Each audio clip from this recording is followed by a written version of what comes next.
Voilà, donc bienvenue à toutes et à tous. On est très heureux de vous accueillir pour ce nouveau séminaire ouvert de RGCS, donc, qui abordera ce sujet passionnant des tiers-lieux à l'université.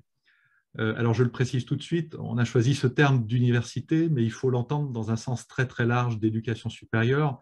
Donc, sont concernées les universités, leurs composantes, mais évidemment les écoles d'ingénieurs, les écoles de commerce, les IAE, etc.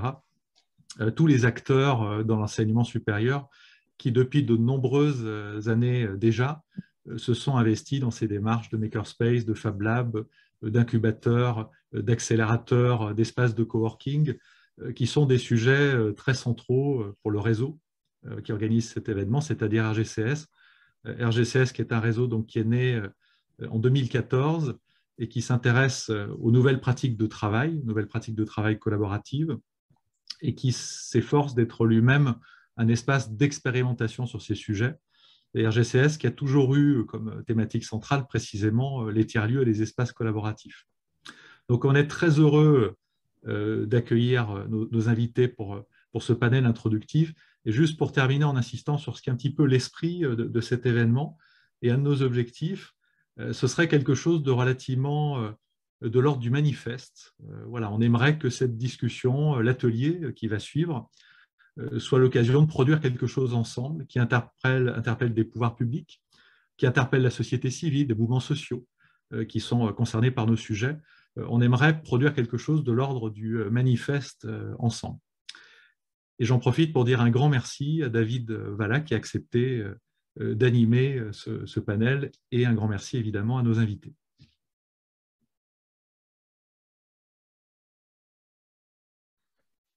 Donc j'en conclus, François-Xavier, qui me laisse la parole.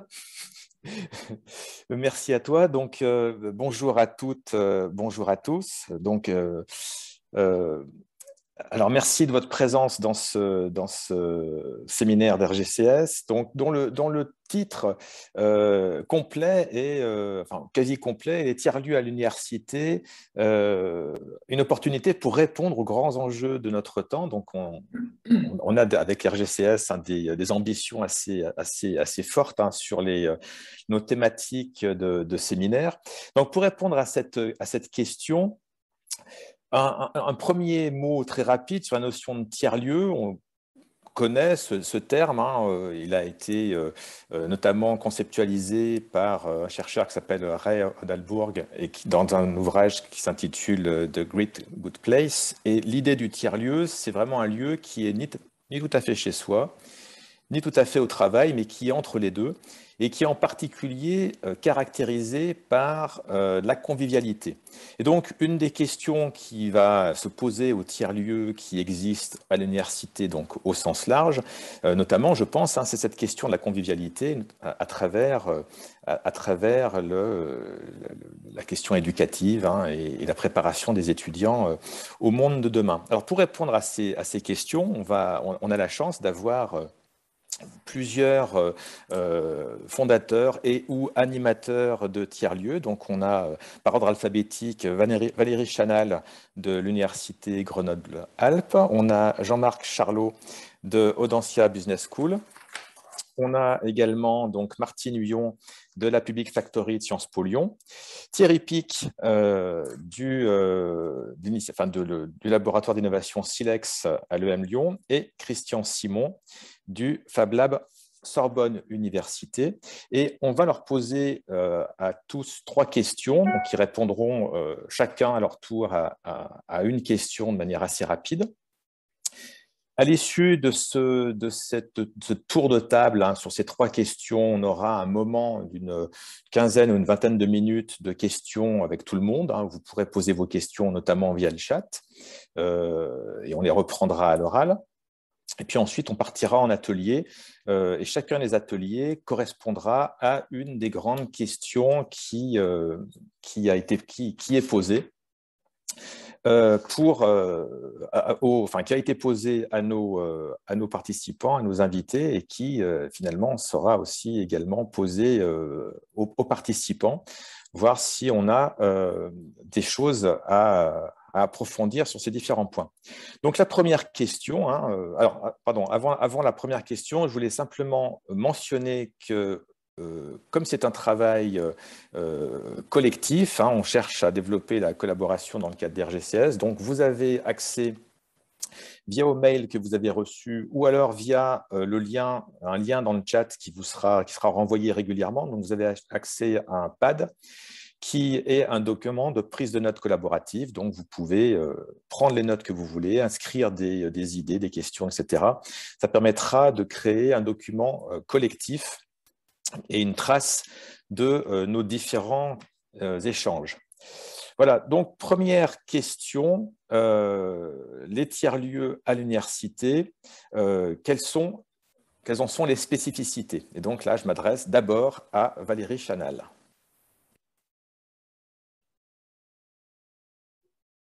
Bien, bonjour à toutes et à tous. L'ordre alphabétique m'a donc désigné pour démarrer. Donc, je vais vous dire d'où je parle, n'étant pas à proprement parler ni une créatrice ni une animatrice de tiers-lieux. En fait, donc, je suis professeure à l'Université Grenoble-Alpes et je pilote depuis 2012 un grand projet pédagogique universitaire qui s'appelle Promising et qui vise en fait développer les démarches créatives au sein de l'université, au sein de l'enseignement supérieur. Évidemment, à ce titre, nous nous sommes intéressés aux lieux, aux espaces qui favorisent la créativité, avec différentes créations de lieux dont je ne suis pas sûre qu'on peut les qualifier vraiment de tiers-lieux, mais je pense que c'est précisément le but de cet échange d'aller un petit peu plus loin sur ces questions. Donc, comme tu le disais en propos introductif, David, quand on parle de tiers-lieux, on parle d'une forme de transition entre la maison, le lieu de vie et le lieu de travail. Et peut-être qu'à l'université, on parle plutôt d'une transition entre la vie universitaire et le monde professionnel, les étudiants n'habitant pas forcément dans leur maison d'avant. Enfin bon, il y a toute une reconfiguration du lieu d'habitation de l'étudiant. Donc peut-être que déjà, un premier point, ça serait une transition entre la vie universitaire et le monde professionnel. Je pense par exemple aux espaces de coworking pour l'entrepreneuriat étudiant. L'entrepreneur étudiant est déjà en lui-même une personne qui est un peu entre sa vie professionnelle et sa vie d'étudiant. Et lorsqu'il a accès à un espace de coworking, il peut à la fois travailler à son projet et puis en bénéficiant du collectif que sont les autres étudiants entrepreneurs ou des personnes ressources eux-mêmes responsables d'entreprise, etc. Alors, c'est peut-être un biais qui est lié à l'activité que je mène, mais j'ai l'impression que dans l'esprit des fondateurs de tiers-lieux, que ce soit des espaces de coworking pour l'entrepreneuriat, des Fab Labs ou autres, cette notion, elle est souvent associée avec la notion de projet, avec la notion d'innovation et de créativité. Et en fait, nous, on a été amenés dans le projet Promising à aller vers l'idée de co-design d'espace, c'est-à-dire que un peu dans l'esprit, si on peut dire, collectif des tiers-lieux, l'idée était de donner la parole aux utilisateurs. Et à ce moment-là, on s'est rendu compte que les étudiants, en fait, dans leur désir, on va dire, peut-être qu'il y a d'autres expériences, d'autres personnes qui sont communes avec celle-ci, demandaient des équipements qui sont liés au corps, en fait, typiquement se restaurer et se reposer. C'est-à-dire demande une cuisine, un espace café et des canapés. Donc, demande aussi d'avoir l'autorisation de rester tard, de manger et de boire sur place, parfois même de dormir sur place. Et je trouve que d'une certaine manière, on est assez loin d'une demande liée à des équipements d'innovation et de créativité. Et du coup, c'est un peu ce propos-là que je voulais lancer en introduction. C'est, si on veut être caricatural, on met à leur disposition des découpeuses laser et des imprimantes 3D Et en fait, ils veulent des canapés et un coin café. Un peu à l'image du foyer qu'on avait dans les collèges autrefois. Et c'est marrant parce que ce mot de foyer, c'est aussi un peu la maison, d'une certaine manière, qui est recréée dans l'espace scolaire. Bon, voilà, c'était un peu ma Très bien. de départ. Merci Valérie. Alors, du coup, c'est intéressant. Donc, je me demande, enfin, et je pose la question à Jean-Marc Charlot, est-ce qu'à Audencia, les étudiants, les élèves, ils sont aussi à la recherche d'un foyer, ou est-ce que le tiers-lieu a d'autres spécificités?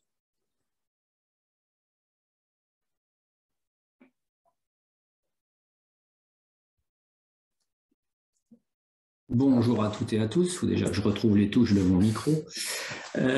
Oui, donc merci David pour cette question. Alors avant de rentrer dans le vif du sujet par rapport à la question, juste vous préciser également moi d'où je vous parle. Donc je suis Jean-Marc Charlot, enseignant-chercheur à Audencia depuis un peu plus d'une vingtaine d'années. Et le Makerspace à Audencia que j'anime en fait émane d'une initiative intrapreneuriale, si je puis dire, puisque c'est la rencontre de deux événements simultanés qui m'ont amené à essayer de proposer, en tout cas de donner un cadre à des activités que je menais déjà par ailleurs, qui était de proposer lors d'événements que l'on appelle les journées de l'Alliance, donc qui regroupent les étudiants de première année de l'école Audencia, de l'école centrale de Nantes et également de l'école nationale d'architecture de Nantes, sur 3 jours pour mener un projet en commun et mêlant les compétences et donc faisant une forme d'hybridation des compétences. Et donc, il nous était demandé à nous, les enseignants, de proposer des activités qui devaient, sous forme un peu de hackathon, si on peut dire, et moi, j'orientais ces activités-là autour de la culture maker qui m'intéresse, puisque je ne suis pas du tout... j'ai beau être prof en management maintenant, je suis électronicien et informaticien de formation, on ne se refait pas. Et donc, je joignais un peu l'utile à l'agréable et j'ai développé par moi-même ce type d'activité. Et puis, une autre opportunité qui était qu'un lieu se libérait sur le site principal d'Audencia et qui m'a permis de mettre en place un lieu. Donc, est-ce que c'est un tiers-lieu? J'ai la même réponse un peu que Valérie. Pour le tiers-lieu, si on le définit comme ni le lieu de vie personnel, ni le lieu de vie de l'activité professionnelle, si on est dans le cadre des étudiants, et c'est plutôt leur lieu d'études, à Audencia, le Makerspace étant dans l'enceinte de l'établissement, ce n'est pas à proprement parler un tiers-lieu en ce sens. Ce tiers-lieu n'est pas seulement dédié aux étudiants, il est dédié aussi aux salariés de l'école, aux entreprises partenaires, aux diplômés et aux incubés également. Donc, pour le personnel, c'est pareil, ce n'est pas tellement un tiers-lieu. Par contre, pour les autres personnes, ça peut être considéré comme un tiers-lieu. Ce que j'ai noté, donc effectivement, en termes de spécificité, hein, c'est principalement ça. Alors, est-ce qu'ils sont à la demande d'un foyer? Ça, je pense qu'à Audencia, ils sont dotés d'espaces qui répondent à ces besoins-là. Ils ont des lieux de détente, des espaces de travail, mais assez accueillants. Et ils ont également des lieux pour mener leurs activités associatives, etc. Donc, ils ne sont pas spécialement en demande. Et en plus, comme ce sont des étudiants en management, ils ne sont pas très branchés non plus technologie, même si très souvent, et même on le voit dans les projets de création d'entreprise, la composante technologique est importante. Une des spécificités que je vois par rapport à d'autres tiers-lieux, c'est qu'également, ils peuvent y venir de façon libre, mais aussi de façon contrainte. Quand on a un enseignement qui porte sur des activités qui les amènent à venir au Makerspace, ils sont plutôt contraints d'y venir.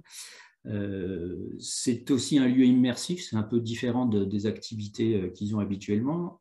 Ils ne sont pas en classe, ils ne sont pas forcément en groupe, ils ne travaillent pas forcément tous sur la même chose, donc ça c'est aussi une particularité. C'est aussi un espace informel. Comme on disait tout à l'heure, c'est une des caractéristiques, c'est la convivialité. Là aussi, c'est le travail entre pairs et puis l'échange de connaissances et le partage de savoir entre pairs. C'est une chose qui est importante pour nous, enfin pour moi à Audencia dans les activités, hein, tout ce qui est documentation, partage de savoir, et même faire prendre conscience aux participants, quels qu'ils soient, qu'ils savent forcément quelque chose. J'ai plusieurs anecdotes à ce sujet assez intéressantes. Donc voilà, pour moi, c'est ces aspects-là qui font une spécificité. Nos étudiants, ça leur permet aussi de produire des résultats ou des travaux qui conduisent à des livrables qui sont autres que nous en management, des PowerPoint ou des fichiers Excel. Voilà. Je ne sais pas où j'en suis dans le temps. Très bien, mais c'est parfait, Jean-Marc, merci beaucoup. Donc, du coup, je vais passer la parole à Martine Huillon pour voir quelles sont les spécificités de la Public Factory à Sciences Po Lyon. Bonjour à toutes, bonjour à tous. Alors, il y a eu un petit shutdown du serveur Sciences Po Lyon, justement. Je retombe sur mes pattes. J'ai réussi à retrouver une connexion pile à mon tour de parole. Donc, c'est parfait. C'est la magie de la Public Factory, je pense, qui me porte chance. Alors, moi, je suis ingénieure de recherche à Sciences Po Lyon depuis 3 ans et donc j'ai assisté, en fait, j'ai été missionnée pour la mise en place de ce laboratoire d'innovation publique qui est la Public Factory à Sciences Po Lyon, qui est une cellule projet qui permet à des étudiants, des étudiantes, des enseignants-chercheurs, des enseignants vacataires, des bibliothécaires aussi, de travailler ensemble sur des projets qui sont portés par des collectivités territoriales, des collectifs citoyens, des administrations publiques qui se posent tout un tas de questions pour lesquelles les sciences humaines et sociales ont des choses à dire, et c'est tout le pari de la Public Factory, c'est de réunir chercheurs, enseignants, étudiants autour de questions d'intérêt général pour lesquelles personne n'a de réponse préconçue, de réponse toute faite, et de faire en sorte qu'on puisse travailler ensemble pour trouver des solutions à ces problématiques qui sont complexes. La spécificité de la Public Factory à Sciences Po Lyon, c'est qu'aujourd'hui, on n'a pas de lieu, à part les lieux de l'école, on n'a pas de lieu dédié, c'est-à-dire qu'on dit qu'on fonctionne un petit peu hors les murs. On n'a pas encore, parce que ça va arriver, on va avoir un lieu dédié à la Public Factory au cœur d'un parc public dans le 7e arrondissement de Lyon, le parc Blandan pour les Lyonnais, pour ceux qui connaissent bien Lyon.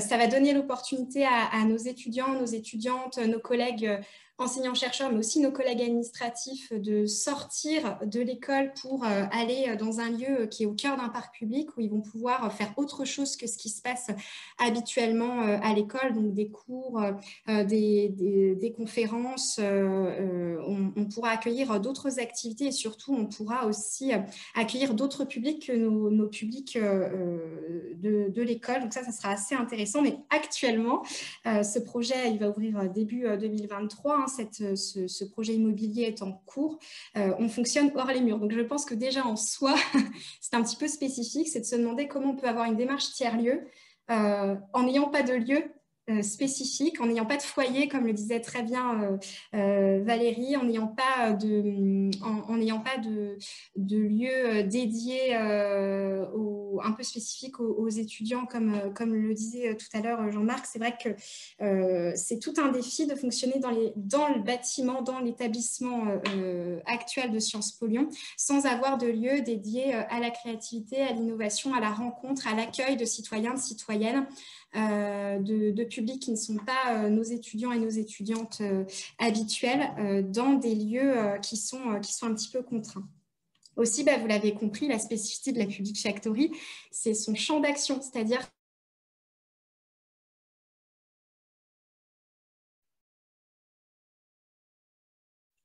Alors, je me demande si on n'a pas perdu Martine.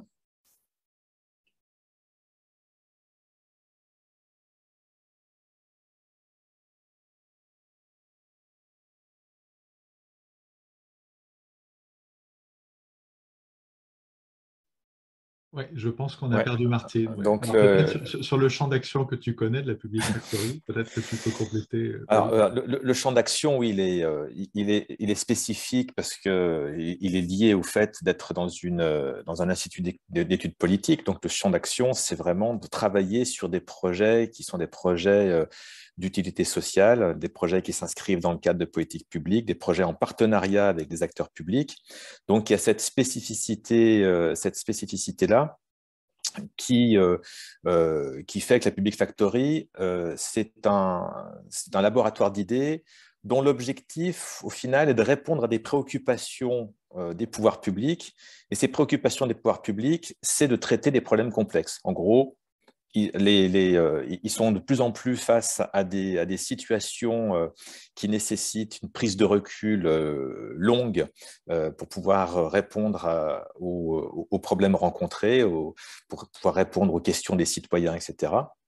Et donc, de ce point de vue-là, il y a la Public Factory permet de créer un espace, qui est un espace virtuel, enfin, il n'y a pas l'espace physique en tant que tel, mais créer un espace de rencontre entre chercheurs, étudiants et professionnels qui sont interpellés par des questions de société complexes et qui ont besoin de trouver, de réunir des savoir-faire divers pour pouvoir les traiter. Donc voilà un peu la spécificité de cette école. Mais du coup, j'enchaîne parce que Martine a insisté sur le fait que la Public Factory n'a pas encore de locaux. Et Thierry Pic de l'EM Lyon va nous parler du projet Silex, du laboratoire d'innovation Silex, qui a eu des locaux très beaux et qui a déménagé ensuite et qui attend de nouveaux locaux. Donc Thierry, si tu veux nous parler un petit peu de Silex, tu as la parole. Oui, merci David. Bonjour à tous. Alors, effectivement, je vais vous parler d'un lieu qui n'existe plus, voilà, qui s'appelle Silex, qui est le laboratoire de EM Lyon Business School, un espace de 1000 m² situé à la Part-Dieu, donc assez loin de notre site Écully. Alors, il faut comprendre le contexte, contexte d'abord d'une business school, et donc pas d'une université évidemment, et avec un grand plan de changement établi depuis 2014. Et donc, le Silex a été le bras armé de ce plan de changement entre 2018 et 2020. Avec peut-être 3 spécificités. La première, c'est bien sûr s'intéresser à l'innovation pédagogique dans une école, mais finalement en faire un lab de transformation culturelle, de l'innovation au sens large, de posture innovante pour les participants comme pour le personnel. Donc un public très large visé autour des nouvelles formes de travail, des nouvelles formes de coopération, des nouvelles formes d'apprentissage. Donc aller plus loin que simplement l'innovation pédagogique, en faire un vrai lieu de transformation culturelle autour de l'innovation.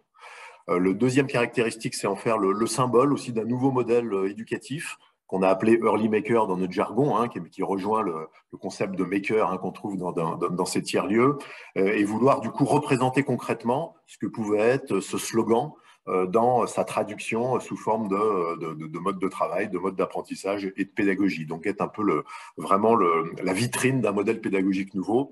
Puis troisième spécificité, tout ça étant des axes forts, un peu de l'ordre du manifeste aussi, c'est d'en faire un prototype de notre futur campus. L'EM Lyon va déménager en 2024, on a pris un petit peu de retard, sur 30 000 m² dans le centre-ville, et donc d'avoir un prototype et un démonstrateur à l'échelle, à une plus petite échelle, de ce que pourrait être un nouveau campus, qu'on n'appelle pas d'ailleurs un campus, mais un hub.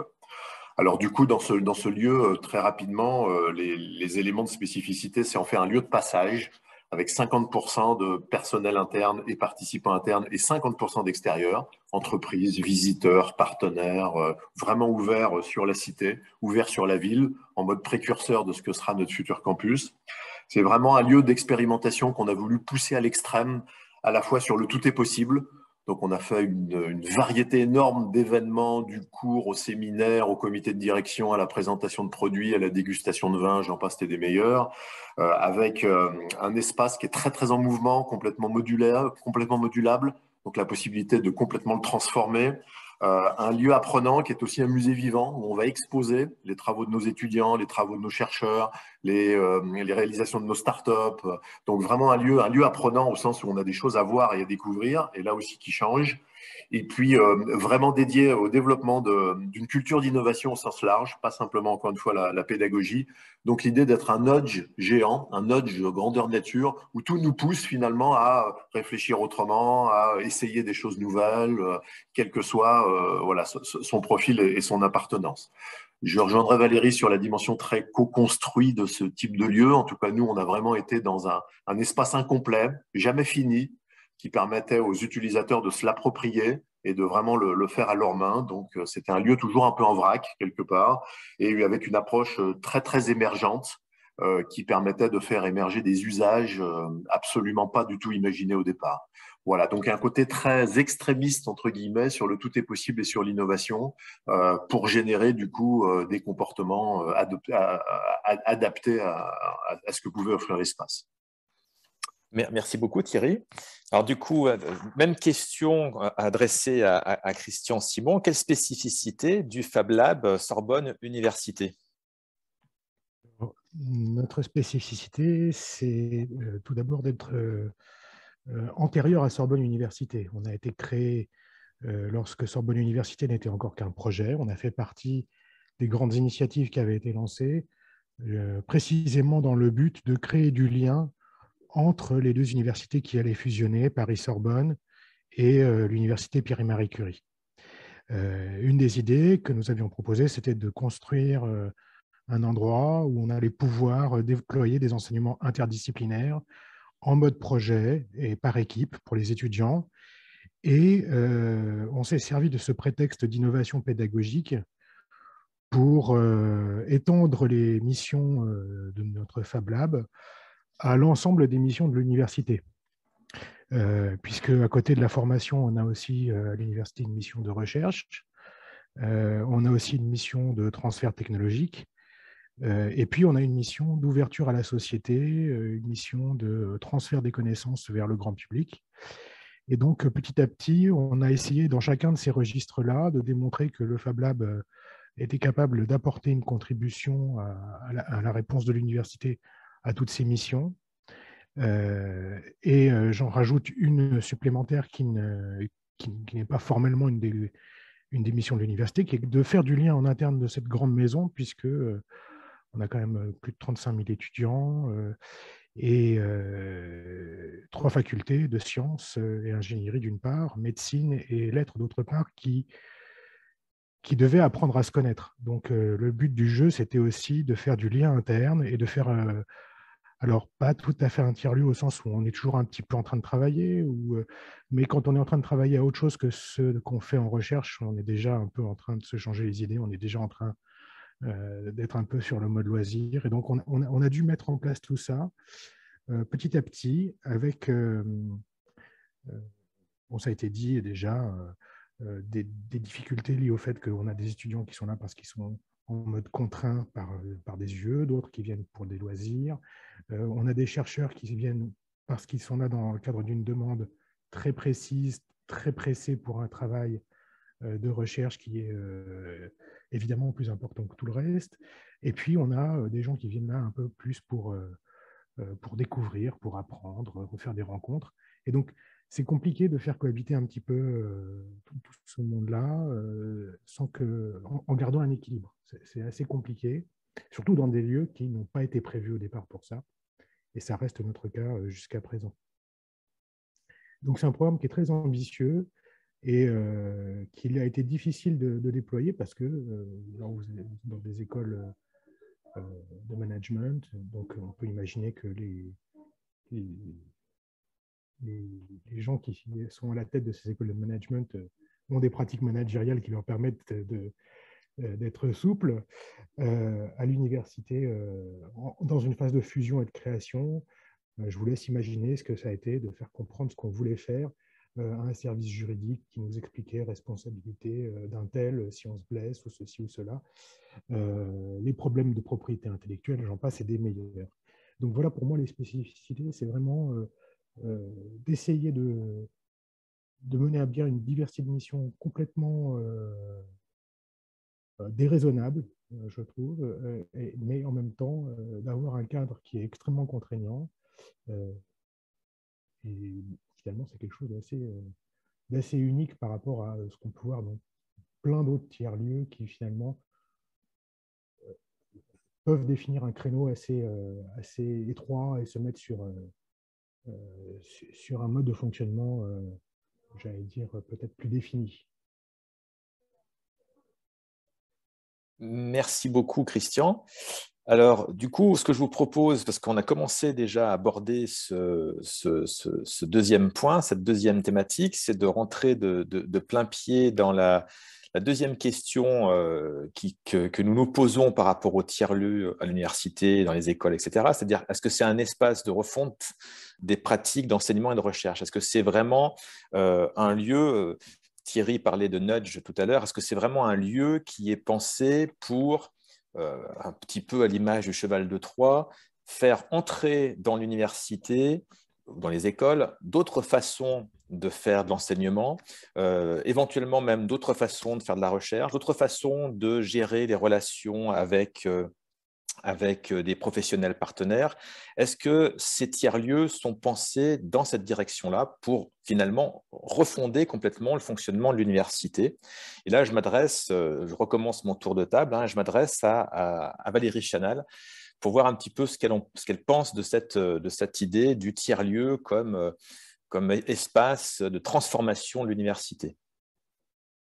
Oui, alors je voudrais démarrer sur une réflexion, on va dire, institutionnelle et de changement institutionnel, puisqu'il s'agit de ça, et en disant que historiquement et quasiment dès le Moyen-Âge, l'enseignement universitaire s'est structuré autour de la dualité cours magistral, travaux dirigés.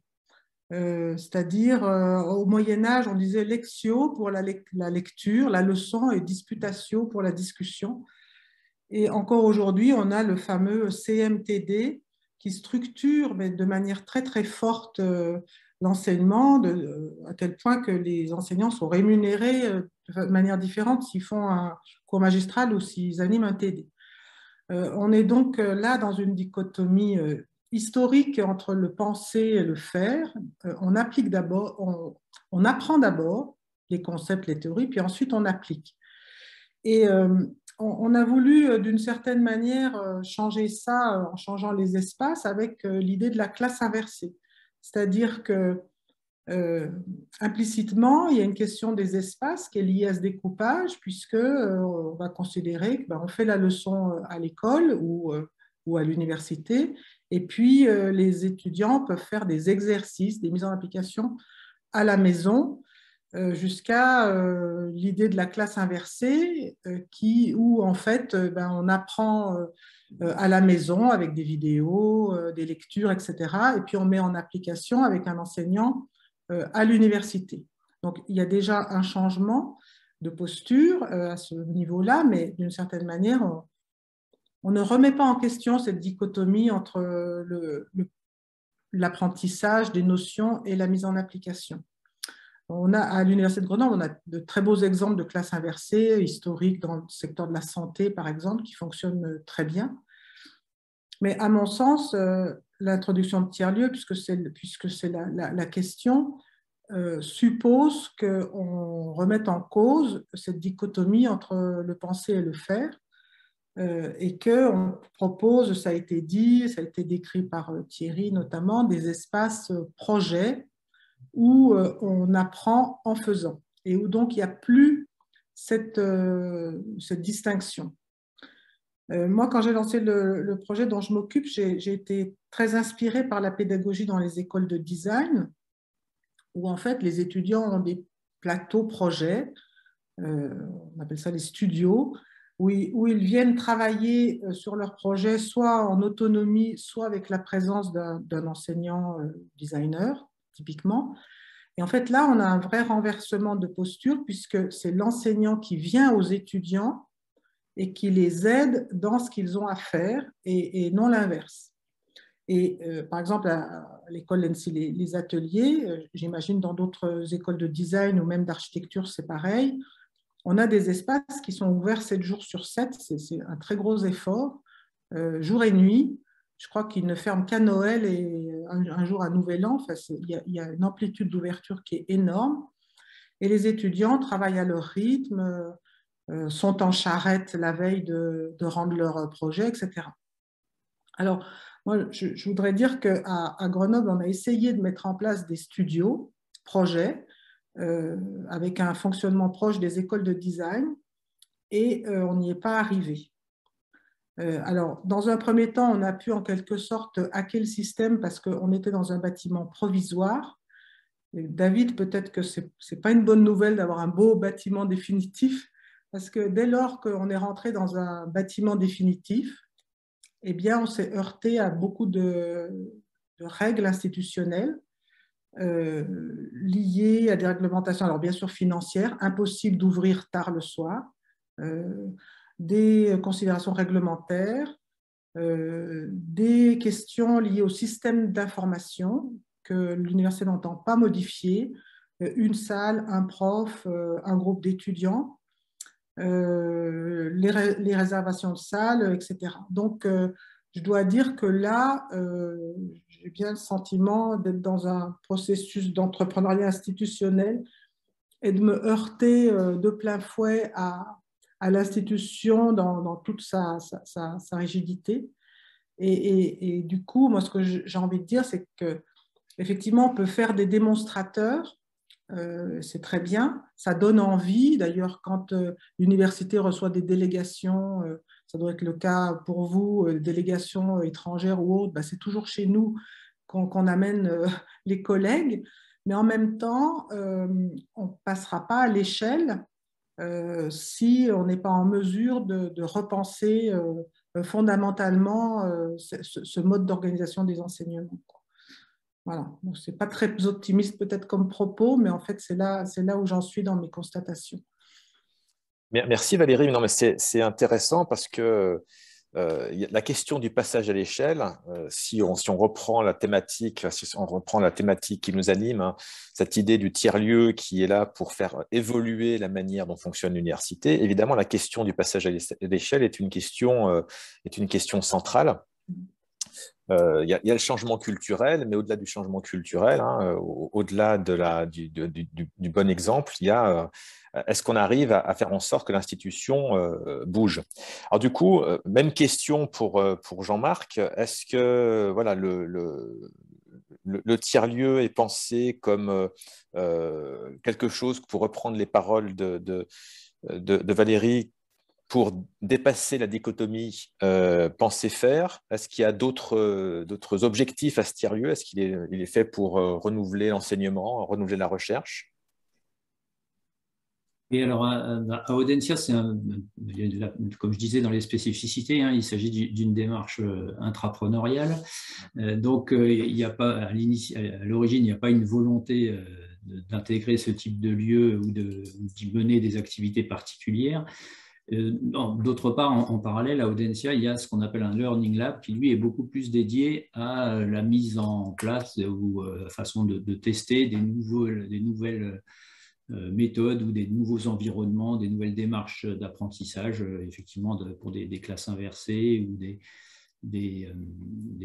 mener des hackathons ou des choses comme ça. Donc, il y a un espace, il y a une équipe pédagogique, il y a des ressources, en tout cas, qui sont pour expérimenter des nouvelles façons d'enseigner. Moi, je dirais plutôt au Makerspace, ma volonté est plutôt inverse, c'est même si, je veux dire, quand on a une démarche d'enseignement, l'apprenant est toujours soumis à la façon dont l'enseignant a vu et conçu son enseignement. Au Makerspace, c'est un peu l'inverse. La personne qui y vient, c'est elle qui décide ce dont elle a besoin et éventuellement lui apporter des enseignements, des apports, des ressources par rapport à ce dont elle a besoin. Donc, c'est une forme qu'on peut trouver d'ingénierie simultanée. Les apprentissages et les apports et les enseignements sont en lien direct avec les besoins. Donc, en ce sens, c'est une façon de renverser l'apprentissage. Ce n'est pas le sachant qui définit la méthodologie d'apprentissage ou la démarche, mais c'est l'apprenant qui mène sa quête de savoir et de progrès. Alors, c'est toujours, ou en tout cas la plupart du temps, ça prend forme dans le cadre d'un projet ou d'une réalisation. Il peut venir avec un objet qui ne fonctionne plus et il souhaite le réparer. On va l'accompagner dans sa démarche, lui donner des éléments. S'il a besoin de fabriquer une pièce, on va lui donner des éléments d'utilisation d'un logiciel de modélisation. Mais on peut aussi lui dire, un exemple qui m'est arrivé, quelqu'un qui est arrivé pour réparer une balance, un test-personne électronique qui ne fonctionnait plus. Tout ça en se rendant compte qu'il y avait 4 pieds normalement qui étaient des tampons en caoutchouc ou plastique et puis qu'il en manquait un. Donc, les geeks du coin alors même si ce n'est pas un lieu dédié aux geeks, mais certaines personnes se sont dit, il n'y a pas de problème, on va prendre un pied, on va le modéliser en 3D, puis on va en imprimer un 4e, et puis il y a quelqu'un qui ne connaissait rien à la technologie et qui était un peu retors avec tout ça, qui a dit mais pourquoi on n'enlève pas plutôt les 3 autres pieds? Donc c'est aussi des lieux où la façon dont les problèmes sont posés sont remises en question, et aussi des façons d'apprendre. Donc ça c'est quelque chose d'intéressant. Donc si je refais avec ma transition sur la question précédente, je disais que pour nous, des étudiants en management, ils se rendent compte avec ces dispositifs-là qu'ils peuvent produire autre chose que des PowerPoint et des Excel dans les travaux qu'ils ont à rendre. Par exemple, dans des projets d'entrepreneuriat, des étudiantes qui souhaitaient, dont leur projet était de produire du mobilier urbain à partir de déchets de chantier, notamment de déchets de béton.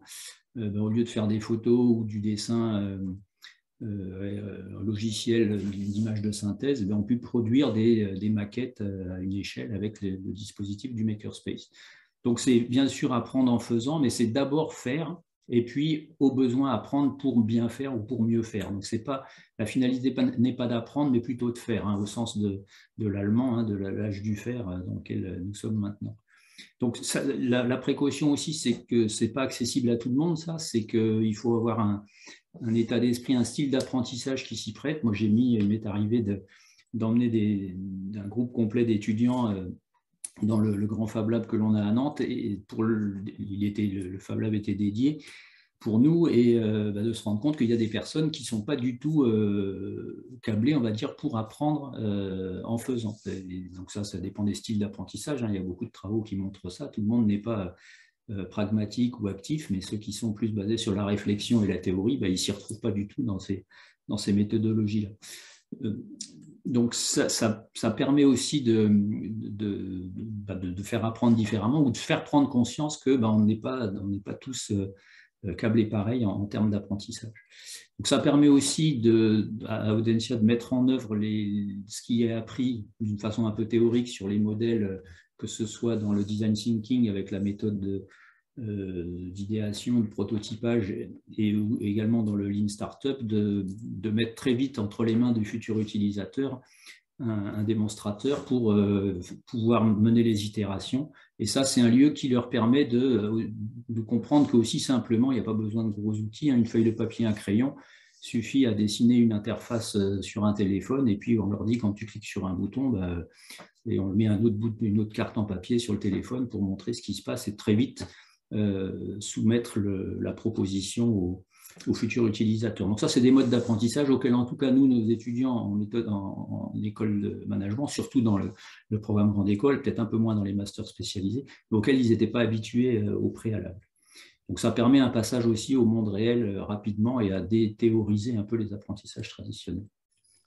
Eh bien, merci Jean-Marc. Du coup, la transition est toute faite. Est-ce que du côté de Sciences Po et de la Public Factory, Martine, on a, grâce à cette Public Factory, un outil qui permet de sortir de la théorie, rentrer dans la pratique et passer à des apprentissages qui sont des apprentissages différents? Alors oui, c'est tout le pari de la Public Factory justement. Alors moi, ce que j'aimais bien quand même dans le terme de refonte que vous proposiez, réseau RGCS, pour cette question-là, c'était l'idée qu'on ne fait pas quand même tabula rasa, c'est-à-dire qu'on ne considère pas que la théorie n'est pas importante, on ne considère pas que les enseignements académiques n'ont pas de place, n'ont pas de valeur et sont dépassés. Au contraire, l'idée, c'est plutôt de rendre ces savoirs-là, ces enseignements-là actionnables, c'est-à-dire de les confronter à des problèmes pratiques que se posent des acteurs publics, sur lesquels réfléchissent des étudiants, des chercheurs, des bibliothécaires, et de les mettre, finalement, de les expérimenter au même titre que des savoirs d'usage, des savoirs d'expérience. Moi, ce que j'aime bien dans cette idée de refonte, c'est qu'on prend en fait un matériau existant et on le retravaille, on le réadapte. Et en fait, j'ai envie de penser que la Public Factory, elle va prendre des connaissances théoriques qui sont enseignées dans les instituts d'études politiques d'une telle manière et les éprouver, les mettre en pratique, de les expérimenter. via des projets, via des rencontres, via aussi l'expérimentation de nouvelles méthodes d'apprentissage qui sont très peu habituelles dans les instituts d'études politiques, en tout cas, qui sont des méthodes créatives qui peuvent faire penser à ce qui se passe effectivement dans les écoles d'archi, dans les écoles de design, dans les écoles d'art, dans les écoles d'ingé aussi, où j'ai l'impression que voilà, il y a peut-être une dimension créative, travail avec les partenaires institutionnels qui est peut-être un tout petit peu plus ancré que ce qui se passe aujourd'hui dans les universités SHS, ou en tout cas ce qui se passe à l'Institut d'études politiques de Lyon. C'est ce que j'aime bien dans ce terme de refonte, et j'ai quand même le sentiment qu'avec la Public Factory, c'est ce qu'on parvient à faire. On parvient aussi, il me semble, en fait, à valoriser des pratiques d'enseignement et de recherche qui existaient déjà avant que la Public Factory n'arrive. Je pense qu'il ne faut pas avoir la prétention de dire que les tiers-lieux sont là pour apporter des pratiques qui étaient inexistantes. C'est surtout pas ça. Je pense que c'est aussi donner des autres moyens, faire réseau autour de ces pratiques, essayer de les valoriser, de les documenter, chose qu'on n'arrive pas à faire tout seul quand on est enseignant-chercheur, quand on est ingé de recherche, ingénieur pédagogique isolé, quand on est bibliothécaire isolé, qu'on veut faire des projets concrets avec d'autres chercheurs, avec des collègues, avec des étudiants et avec des partenaires, qu'ils soient publics ou privés, entre préparer ses cours, enseigner, préparer son projet, aller chercher des partenaires, aller chercher des financements, trouver le temps dans la maquette pédagogique pour faire réaliser ce projet-là aux étudiants, le documenter, en fait, c'est souvent la tâche qui vient en dernier, qu'on ne prend jamais le temps de faire. Et l'idée d'avoir aussi des tiers-lieux qui se constituent à l'université, c'est de donner un peu de robustesse à ces pédagogies par l'action, ces formations par la mise en situation de travail, qui manque souvent d'une documentation, d'une capitalisation. Et ça, je pense que les tiers-lieux, en tout cas, j'espère, si on doit le mettre dans le manifeste, c'est aussi nous donner les moyens, parce qu'on voit bien qu'on est tous confrontés à des questions de moyens, des moyens voilà, pour faire vivre le tiers-lieu, pour apporter des projets, pour aller chercher des financements et pour faire tourner la machine, mais aussi pour capitaliser, pour documenter, pour montrer ce qu'on apprend. Et je sais qu'il y a certaines écoles qui sont un peu avancées. J'ai pu voir que l'EM a fait aussi un retour d'expérience documenté. C'est le cas aussi pour Promising. J'ai pu lire le contenu. C'est certainement le cas aussi pour la Sorbonne et pour Audencia. Mais nous, c'est notre pari aussi à la Public Factory d'essayer de documenter pour montrer aussi aux enseignants-chercheurs, aux collègues administratifs aussi, qui souvent sont un peu exclus de ces processus d'intervention, de formation-action, de recherche-intervention, que en fait, c'est possible, qu'il y a un filet de sécurité, qu'il y a une équipe, qui a des moyens qui sont parfois un peu limités, mais qui existent, et qu'on peut s'autoriser à se lancer dans ce genre de démarche parce qu'on n'est pas tout seul. Et je crois que c'est surtout ça qui, au-delà d'inventer des nouvelles pratiques, c'est plutôt comment se donner les moyens pour que ces pratiques qui étaient déjà existantes, on leur donne un peu plus de poids, un peu plus de force et correspondent mieux à la fois au mode d'apprentissage, parce que j'aimais beaucoup ce que disait Jean-Marc sur le côté travailler en mode action, en mode créatif. Tout le monde n'est pas doté comme ça à la naissance. Il faut accompagner. Et pour accompagner, il faut documenter, il faut se donner les moyens. Et il me semble que les tiers-lieux servent aussi à ça, à documenter, donner les moyens, valoriser et montrer que ça a de l'impact et ça a du sens qu'on fait. Ça correspond aussi au mode d'apprentissage d'aujourd'hui, aux attentes qu'ont les étudiants et ce qui est attendu d'eux, à la fois comme futurs professionnels, mais aussi futurs chercheurs, parce que l'avenir de la recherche, je pense, ça va être d'aller sur ces pratiques de plus en plus de recherche-intervention, ce qui n'invalide pas la recherche plus fondamentale, bien au contraire. À mon avis, ça va de pair. Merci Martine pour cette réponse très complète, mais du coup, cette question de documentation et cette question de toucher aussi à la recherche et de répondre aux demandes des étudiants. Est-ce que tu t'y retrouves, Thierry, avec les étudiants de l'EM? Est-ce qu'ils ont envie de devenir des makers et est-ce que cet esprit maker, l'objectif, c'est vraiment de le diffuser le plus possible en partant du tiers-lieu pour qu'il touche à la fois les étudiants, mais aussi les chercheurs? Alors oui, l'intérêt de l'expérimentation du Silex, c'est vraiment d'avoir pensé cet espace comme un bras armé de la transformation. Et donc d'intégrer le plus vite possible un espace de toute façon éphémère qui n'avait pas vocation à rester, le passage à l'échelle qu'on évoquait tout à l'heure, à la fois en continu, c'est-à-dire comment on peut filtrer des initiatives, des projets, des sujets, des innovations qui peuvent immédiatement passer dans nos campus et dans nos pratiques. Par exemple, sur les espaces de travail, on a refait nos campus à Paris, à Saint-Étienne, basés sur l'expérience du Silex. Par exemple, dans de nouveaux programmes ou de nouveaux cours, par exemple, dans de nouvelles méthodes pédagogiques, mais aussi dans le futur, au travers du coup de notre projet campus, qui sera un peu là aussi l'habitacle de ce nouveau modèle pédagogique. Alors, en termes de recherche, je peux témoigner un peu parce que c'est intéressant. On a, même si on n'avait pas beaucoup de moyens non plus pour faire de la recherche, on a vraiment essayé effectivement de s'intéresser à la capitalisation au travers d'abord d'un retour d'expérience systématique de tout ce qui se passait. Et on a créé un poste d'expérience manager dont le rôle était à la fois de l'hospitality, mais à la fois de créer des relations entre les différentes personnes qui venaient dans le Silex, et en même temps de faire un retour d'expérience systématique, donc qui n'était pas forcément très scientifique, mais en tout cas qui avait le mérite d'exister. On a produit un livre, effectivement, je vous le montre ici, il est disponible si vous intéresse, vous ne le voyez peut-être pas beaucoup.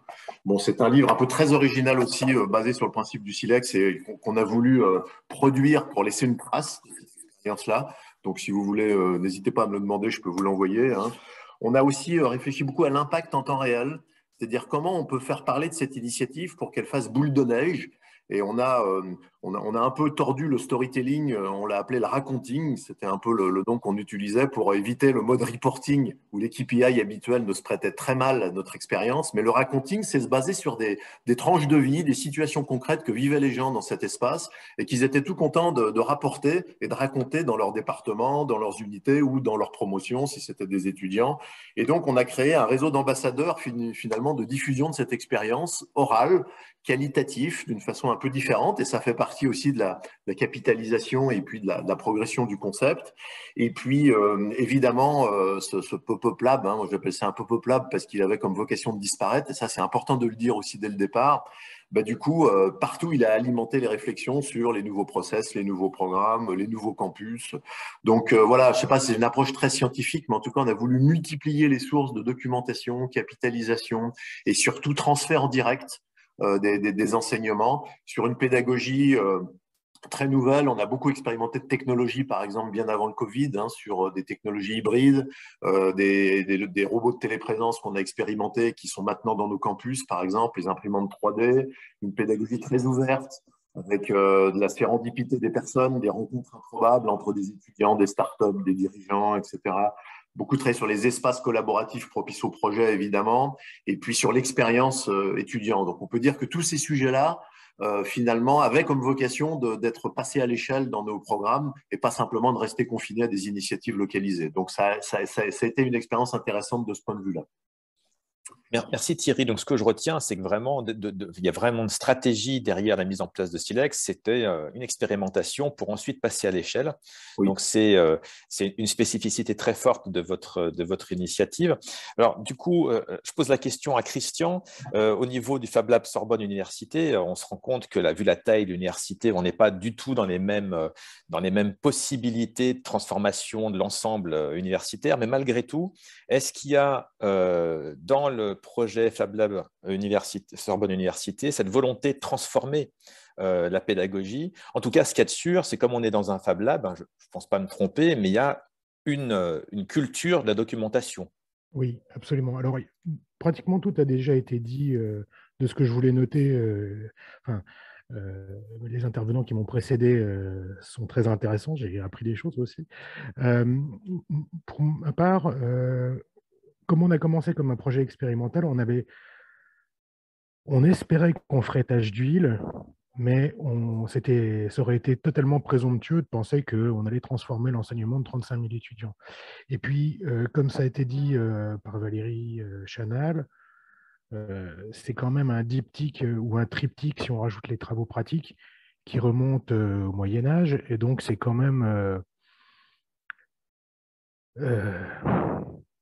délicat de le bouleverser complètement, parce qu'on ne peut pas prétendre qu'on va révolutionner complètement les choses. Venir rajouter le 4e étage de la fusée, venir rajouter les projets en équipe qui vont, eux, plutôt reprendre une tradition qui était plus celle du compagnonnage, qui était plus celle de l'artisanat, où on terminait sa formation par un chef-d'œuvre. On peut venir rajouter ce quatrième volet à la formation. Ça ne va pas éteindre les trois autres et ça ne va pas non plus changer la vie de tous les étudiants. Donc il faut le faire, il faut le compléter. Et je crois qu'une des choses qui n'a pas été dite, c'est pourquoi est-ce qu'il faut le compléter aujourd'hui? Pourquoi est-ce qu'il y a cette tendance? Pourquoi est-ce qu'on s'y est tous mis? Pourquoi est-ce que c'est quelque chose qu'on a tous fait en même temps? Ce n'est pas juste parce que c'est la mode. Ce n'est pas juste parce que ça correspond à ce qu'attendent les employeurs. C'est aussi parce que aujourd'hui, on est tous moucables, on peut tous se faire mouquer. On est en voie d'ubérisation. La seule chose qui ne peut pas s'ubériser, ça va être l'accompagnement de l'étudiant ou d'un groupe d'étudiants dans leur formation, dans leur mûrissement. Et donc ça, pour le coup, c'est ça notre valeur ajoutée. Et donc je crois que c'est ça qui nous a tous poussés, peut-être consciemment, peut-être inconsciemment, à faire ce genre de choses aujourd'hui et à mettre l'accent là-dessus. Alors, le lien avec la documentation, ça a été mentionné, c'est quelque chose qui est absolument important, mais justement, je crois que c'est ça le lien entre la tradition du compagnonnage et de l'artisanat et le passage à la vision académique. Si on fait des projets formidables et qu'on ne les documente pas, ça reste de l'artisanat, ça reste quelque chose qui va être formateur pour la personne qui l'a fait, mais personne d'autre en profite. Et personne d'autre ne peut en discuter et personne d'autre ne peut reproduire. Et donc, on n'est pas dans la démarche scientifique, on reste, sans être péjoratif, ça reste une démarche d'ingénieur, de créateur, de designer, d'artiste. Alors qu'à partir du moment où on va prendre le recul, qu'on va commencer à écrire et qu'on va avoir un regard réflexif, à ce moment-là, on passe de l'autre côté du miroir, on rentre dans le côté académique et on peut faire en sorte que d'autres en profitent à leur tour. C'est ça pour moi, c'est ça la démarche, l'essence de la démarche universitaire qu'on essaie de faire passer à nos étudiants. Très bien. Ben, écoute, merci beaucoup, Christian. Alors, on a pris plus de temps que prévu sur notre panel. Hein, donc, je pense que la troisième question qui était plutôt une question de prospective avec l'idée de voir voilà, comment est-ce que ces tiers-lieux pourraient nous servir à répondre aux problèmes qui sont devant nous. C'est des questions qu'on pourra traiter dans le cadre d'un atelier, donc on la traitera par la suite. De la même manière, je pense qu'on pourra aussi traiter dans le cadre d'un des ateliers, ou même de plusieurs, la question des difficultés, parce que vous en avez beaucoup parlé quand même, il y a un certain nombre de difficultés que rencontrent les responsables de tiers-lieux, les utilisateurs, etc. Donc ça, c'est des choses, je pense, qui sera intéressante d'approfondir. Avant peut-être de passer aux questions, j'aimerais donner la parole à une de mes collègues de Sciences Po Lyon, qui est directrice de la bibliothèque de Sciences Po, donc Sophie Klopp. Je voulais donner la parole parce que les bibliothèques sont des tiers-lieux, ce sont vraiment historiquement, hein, y compris dans l'ouvrage de Lanbourg, c'est vraiment ces lieux qui sont ni chez soi, ni au travail, des lieux où on peut être soi-même, des lieux où on peut développer d'autres façons de se comporter. Et tu l'as dit il y a peu de temps, Christian, hein, on risque tous de se faire ubériser, moquer, etc. Et donc, ce qui est important, c'est d'arriver à accompagner les étudiants dans leur mûrissement, arriver à accompagner les étudiants dans leur cheminement. Et ça, je pense que les bibliothèques le font aussi depuis longtemps. Alors, je voulais avoir l'avis de Sophie sur la place des bibliothèques universitaires comme tiers-lieux et leur rôle à jouer. Je ne sais pas si tu m'entends, Sophie. Oui, j'entends. Est-ce que vous m'entendez aussi? Très bien. Très bien. Je profite alors du moment de bonne connexion merci de me passer la parole. Juste vous raconter une anecdote qui éclaire ton propos, David. On revient de chez nos collègues de l'Université de Grenoble. On est allé voir leur nouveau tiers-lieu qui vient de s'installer au sein de la BU Droit-Lettres, qui s'appelle Parenthèse. On est allé voir un petit peu ce qui se passait. Et donc, vous savez qu'il y a une image qui colle à la peau des bibliothécaires depuis je ne sais combien d'années. C'est l'image de la dame qui passe dans les rangs en faisant chute. Je pense que vous l'avez, enfin voilà, c'est une image qui est assez partagée et assez universelle. Et bien, lorsque notre collègue de l'Université de Grenoble, du SCD, nous a fait visiter le tiers-lieu et nous expliquer un petit peu le projet, etc. On n'était pas nombreuses, hein, on était 4. Il y a une étudiante qui est venue vers nous en disant « chute, s'il vous plaît ».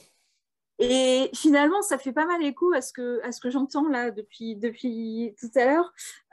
Repenser le propre du tiers-lieu, et je crois que le point commun de tous les tiers-lieux, c'est quand même de repenser beaucoup la relation avec son usager. Hein. On n'est plus dans quelque chose de vertical comme on peut l'être en classe, au bureau ou à la bibliothèque, parce que quand même, c'est institutionnel une bibliothèque.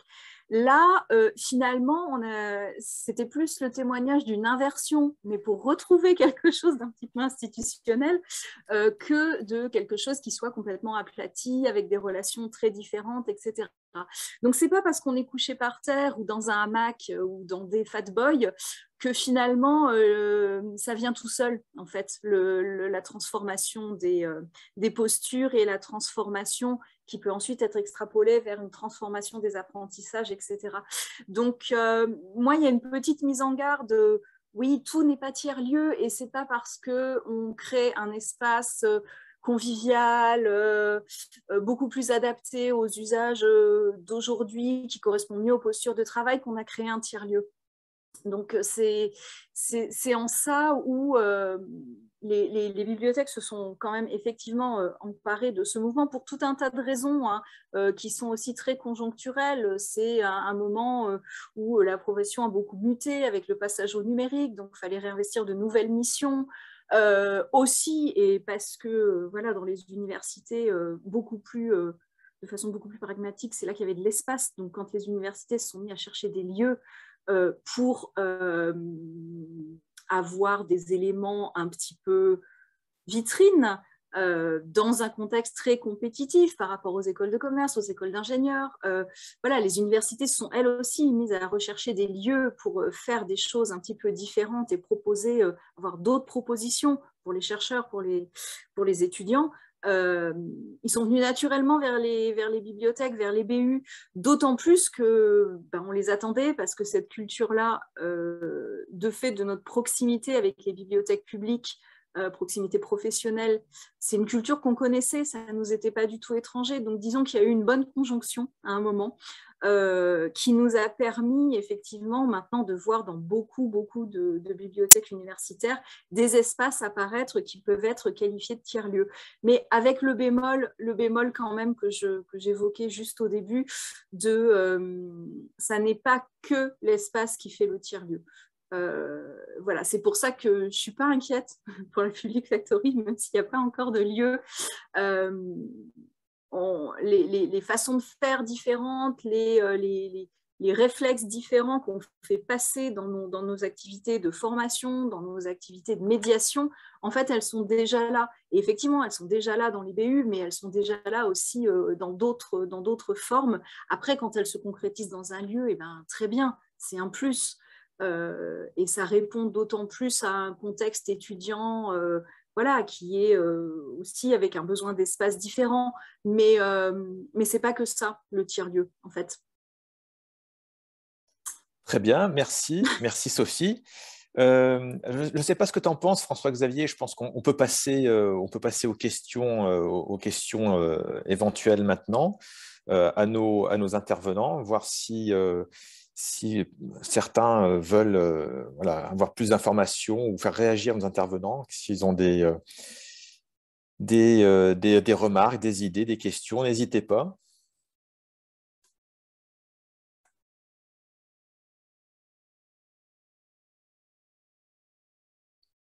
Parce que si personne ne veut prendre la parole ou si personne ne note de questions, moi j'en trouverai toujours une. Hein.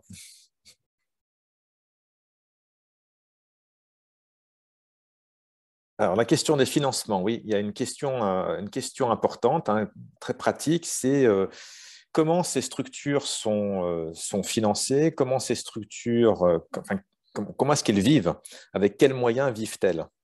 Est-ce que chacune, vous pouvez donner une réponse assez rapide pour qu'on puisse avoir une idée. Je commence une fois encore par l'ordre alphabétique. Donc, Valérie, est-ce que… Nous, c'est très clair, c'est du financement sur projet. Donc, on a bénéficié jusque-là d'un financement IDEFI et maintenant, on bascule dans un financement IDEX. Voilà. Très bien, merci. Ouais, Jean-Marc? Alors, à Audencia, en ce qui concerne le Makerspace, donc la ressource humaine dédiée au lieu, c'est moi, et c'est en fait une part de mon plan de charge qui est dévolue de l'ordre d'une demi-journée par semaine. Donc, ça reste limité en termes de capacité de production.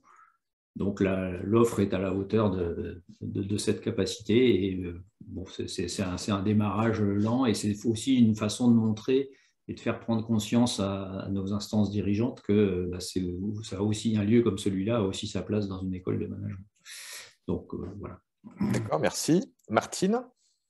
Alors, côté Sciences Po Lyon, donc pour le tiers-lieu, donc le projet immobilier à Blandan, c'est un cofinancement entre partenaires publics locaux, donc Métropole de Lyon, le plan France Relance de l'État, donc le rectorat Auvergne-Rhône-Alpes, l'Université de Lyon, et bien sûr Sciences Po Lyon pour cofinancer les travaux nécessaires à la Public Factory, et pour faire tourner l'équipe pédagogique qui aujourd'hui anime la Public Factory sans les murs, mais qui animera la Public Factory dans les murs. C'est budget Sciences Po Lyon. On demande aussi pour les projets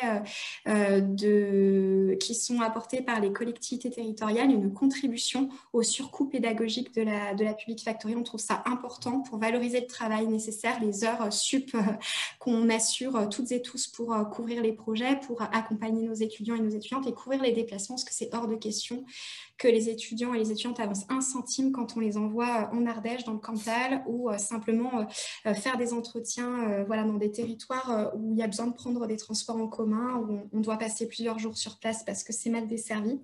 Et voilà, ça reste important, et ça sera dans notre modèle économique de demander aux partenaires publics et parapublics qui font appel à la Public Factory ou qui veulent organiser des choses avec nous, qu'ils contribuent aussi à la mobilisation de nos équipes. On pense que c'est important de rendre la recherche publique, de valoriser la recherche publique. Très bien. Thierry? Je remets mon micro. Alors du coup, financement propre pour le loyer et puis le staff. Financement assez malin ou partenariat malin sur le matériel, tout ce qui est ameublement, techno. On était showroom en fait d'un certain nombre de providers de matériel, donc des logiques de location, voire de prêt et de dons de matériel qui tourne. Location d'espace aussi, finalement assez rémunérateur, parce qu'en centre-ville, donc du coup, une partie du revenu, en tout cas, a été couverte par la location d'espace. Et puis à la fin, un financement mécénat d'entreprise qui voulait mettre son nom sur le lab. Très bien, merci. Et Christian?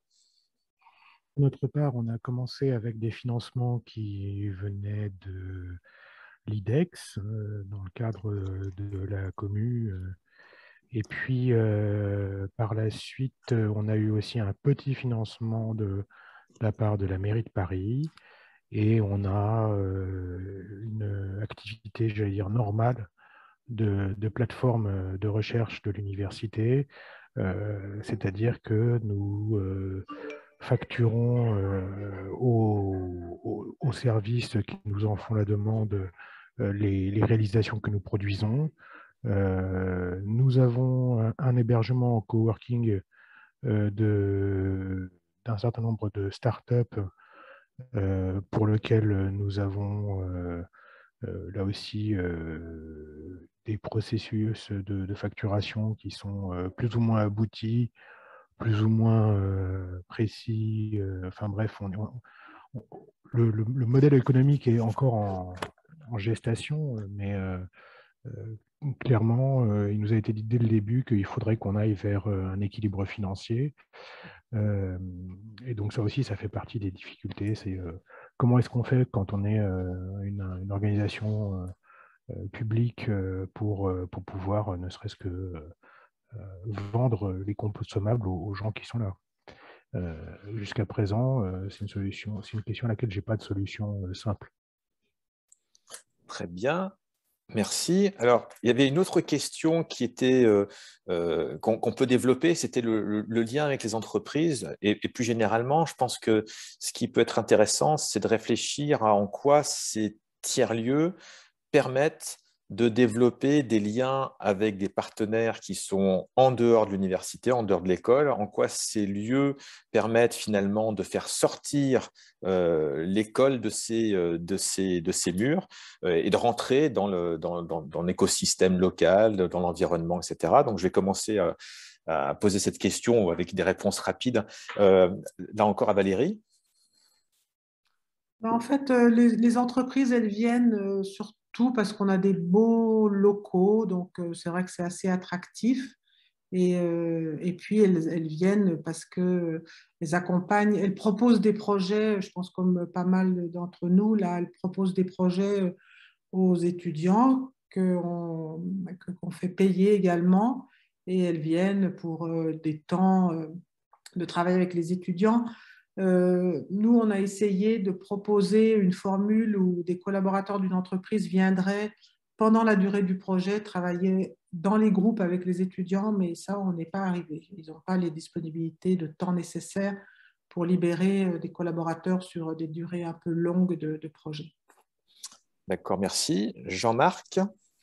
Oui, alors nous, pour être vraiment concret, les relations entre le makerspace et les entreprises que l'on a eues sont liées à des étudiants, notamment en formation continue, qui sont venus à l'école et qui souhaitent, qui ont été impactés par ce qu'ils ont vu, ce qu'ils ont pu y faire et ce que ça pouvait apporter, qui souhaitent, par leur position dirigeante en entreprise à différents niveaux, avoir ce type de lieu ou savoir comment ça peut s'intégrer chez eux. Et c'est plutôt sous forme de visite, d'accompagnement, voire de prestations de conseil aussi, pour la mise en place de ce type de lieu au sein de leurs entreprises. D'accord, grâce au réseau des anciens.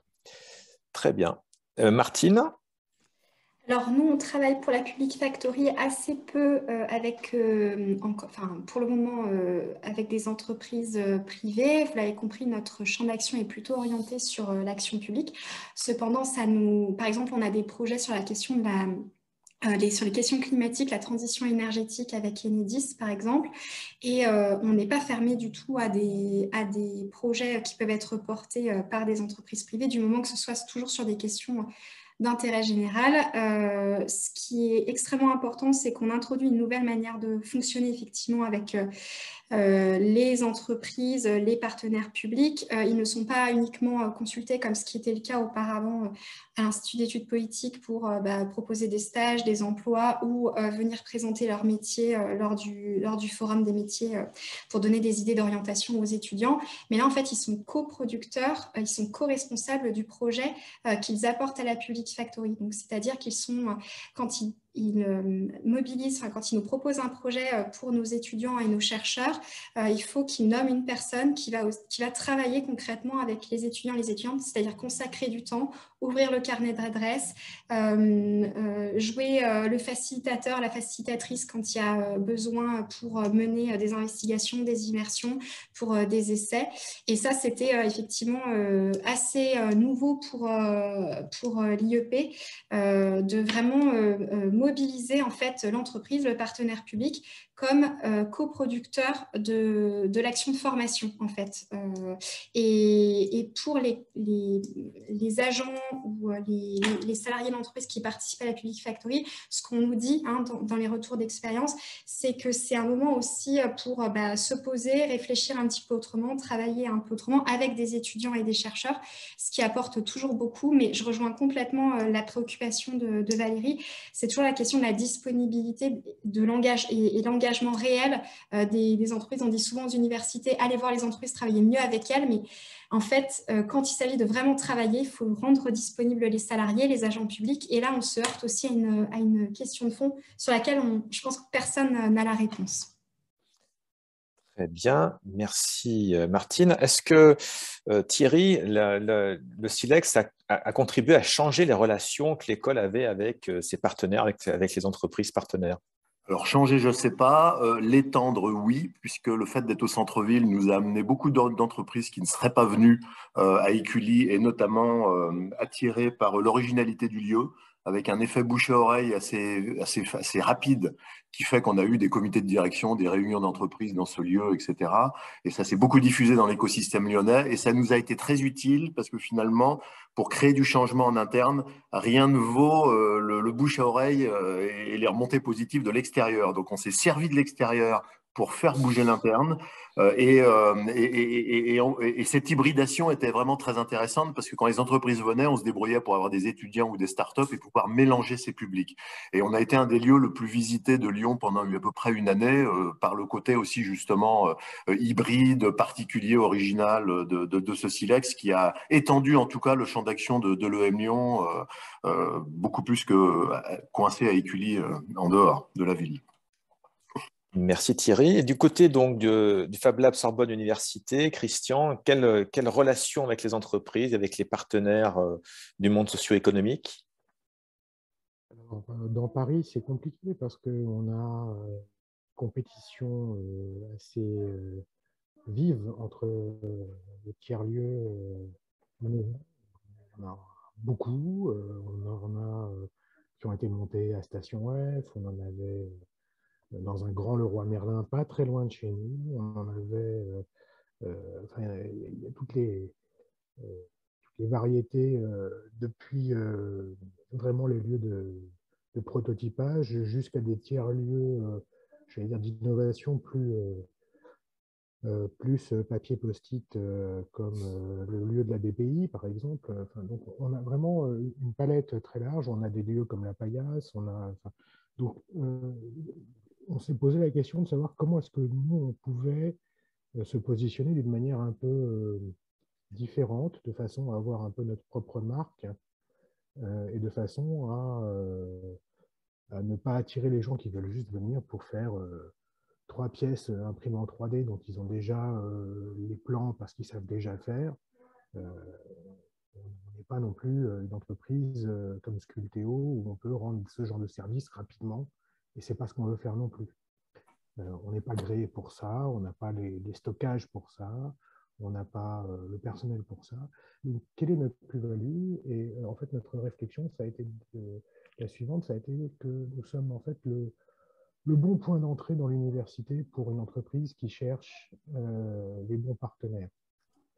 Et donc, l'idée, c'est de proposer aux entreprises de venir en coworking ou proposer de détecter les étudiants qu'il leur faut pour leur stage ou démarrer des collaborations, et ensuite permettre de tisser des liens avec les laboratoires plus spécialisés peut-être, qui leur permettront d'aller vers des collaborations vraiment scientifiques, vraiment approfondies dont ils ont besoin. Et donc aujourd'hui, on a une quinzaine ou une vingtaine d'entreprises qui utilisent le lieu pour du coworking, qui sont essentiellement d'ailleurs dans les activités qui sont sur des infrastructures où il n'y a pas grand monde dans Paris pour faire ce genre de choses, qui sont plus du côté biologie végétale, plutôt du côté biologie et agroalimentaire, on va dire. Voilà, donc c'est ça le positionnement qu'on a essayé d'adopter de façon à avoir une originalité pour pas être sur la concurrence avec les bureaux d'études ou d'autres dans ce métier. Très bien, merci Christian. Alors là, je m'adresse à François-Xavier parce qu'il est 17h22. Est-ce qu'on a le temps de lancer les ateliers, sachant qu'on s'était dit qu'on allait quand même terminer à 18h? Est-ce qu'on lance les ateliers ou est-ce qu'on continue à faire tourner des questions? Je ne sais pas si… C'est vrai qu'il peut y avoir les deux options. Soit on part sur 3 ateliers de 15 minutes et on crée 3 groupes Zoom et puis chacun va sur la question 1, question 2 ou question 3. Ou simplement, voilà, on continue dans cet espace ouvert, comme tu dis, la conversation, peut-être sur un mode plus propositionnel. Voilà, on a beaucoup diagnostiqué, essayé de comprendre les enjeux qu'il y a autour de ces 3 questions. Qu'est-ce qu'on peut faire comme proposition au-delà de comprendre ce que c'est qu'un tiers-lieu universitaire, pour en créer, pour en développer dans toute la pluralité qu'on a évoquée. On a beaucoup discuté du lien entre ces espaces et ces pratiques et la transformation de l'éducation supérieure. On l'a diagnostiqué. Voilà, qu'est-ce qu'on peut imaginer d'autre, d'alternatifs qui n'a pas été discuté? Il y a plein de gens ici qui ont expérimenté plein de choses. Ils ont encore envie d'expérimenter quoi, qu'ils ou elles n'ont pas déjà fait. On n'a pas beaucoup évoqué la troisième question sur les grands challenges d'écologie, de développement durable, géopolitique, sociaux, etc. Quel rôle peuvent jouer dans la cité? Aujourd'hui, nos cités sont en crise, la vie publique est en crise. Voilà, quel rôle peuvent tenir ces tiers-lieux qui sont parfois l'occasion de perméabiliser ces forteresses que sont les universités, les écoles d'ingénieurs, les écoles de commerce, les IEP, les IAE, etc., de les ouvrir davantage. Voilà. S'il y a des propositions autour de ces trois thématiques que certains et certaines ont envie de faire, c'est le moment. On note tout dans le pad. On est plusieurs à prendre des notes en plus sur le pad.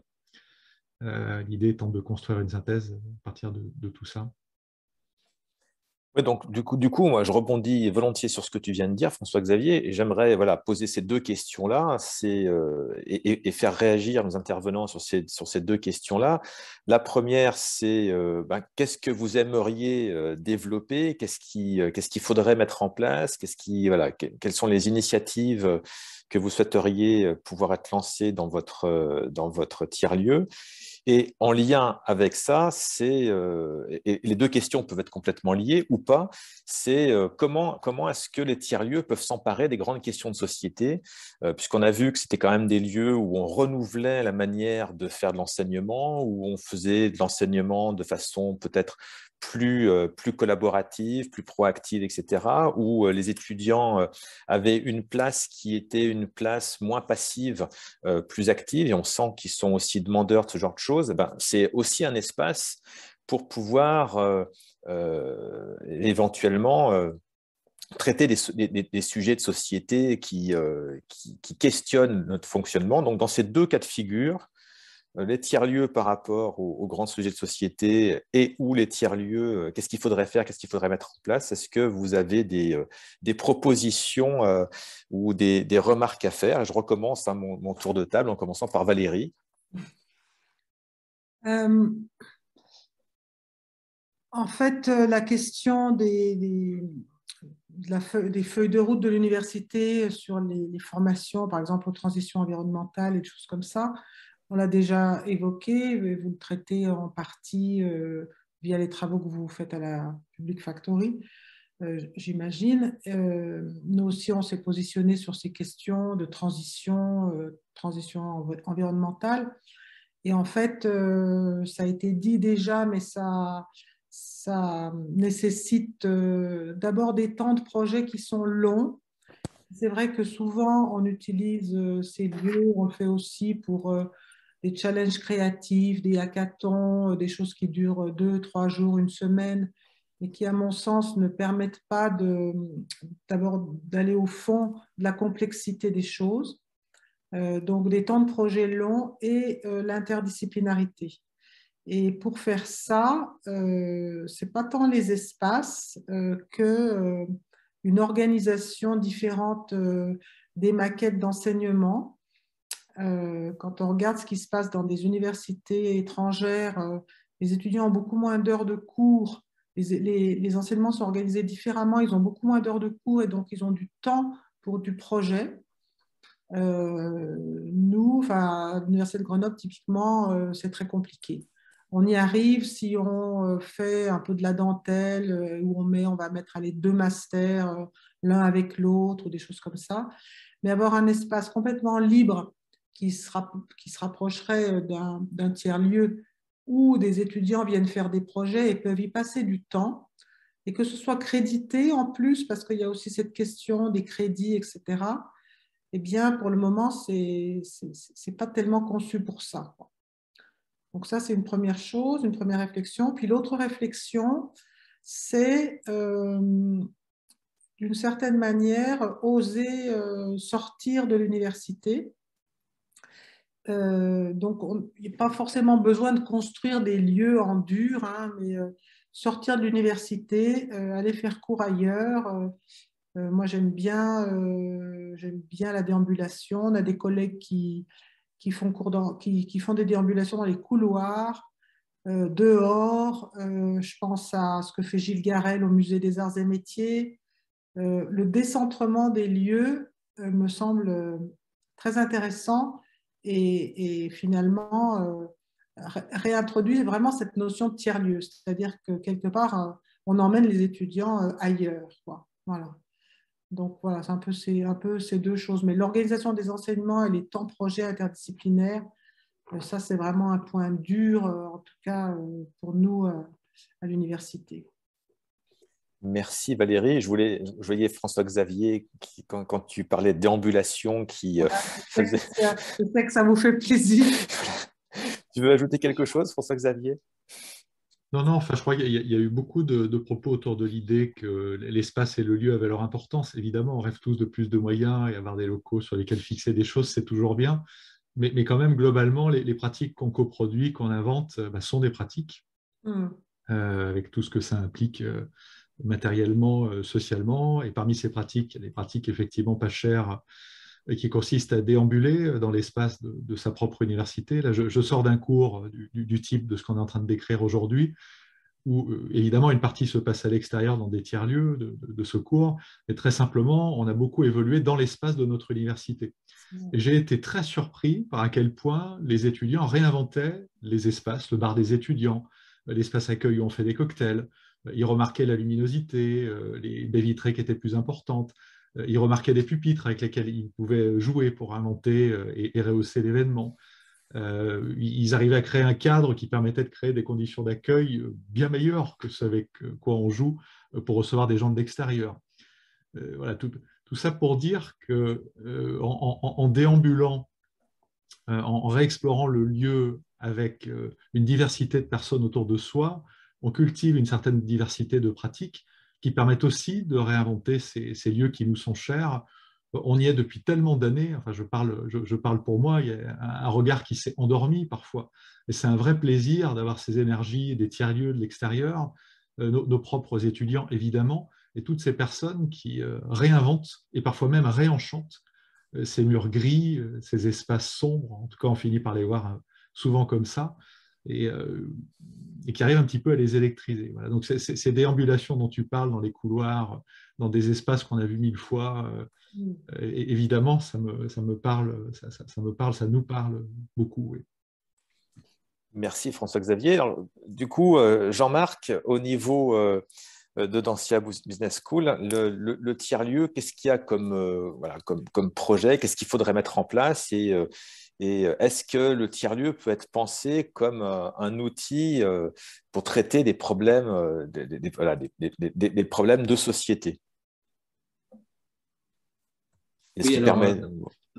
Oui, alors en ce qui concerne le makerspace d'Audencia, donc il y a plusieurs choses. Je prendrai notamment un exemple pour parler de nouvelles formes d'apprentissage ou de possibilités dans ce type d'espace de faire des choses qu'on ne peut pas faire ailleurs. Par exemple, pratiquer le forum ouvert auprès des étudiants, c'est une forme de colloque ou de symposium ou juste de réunion ou de discussion d'art du commerce, comme on veut, sur des sujets qui sont à l'initiative des participants eux-mêmes, et il n'y a pas d'agenda de préparer à l'avance.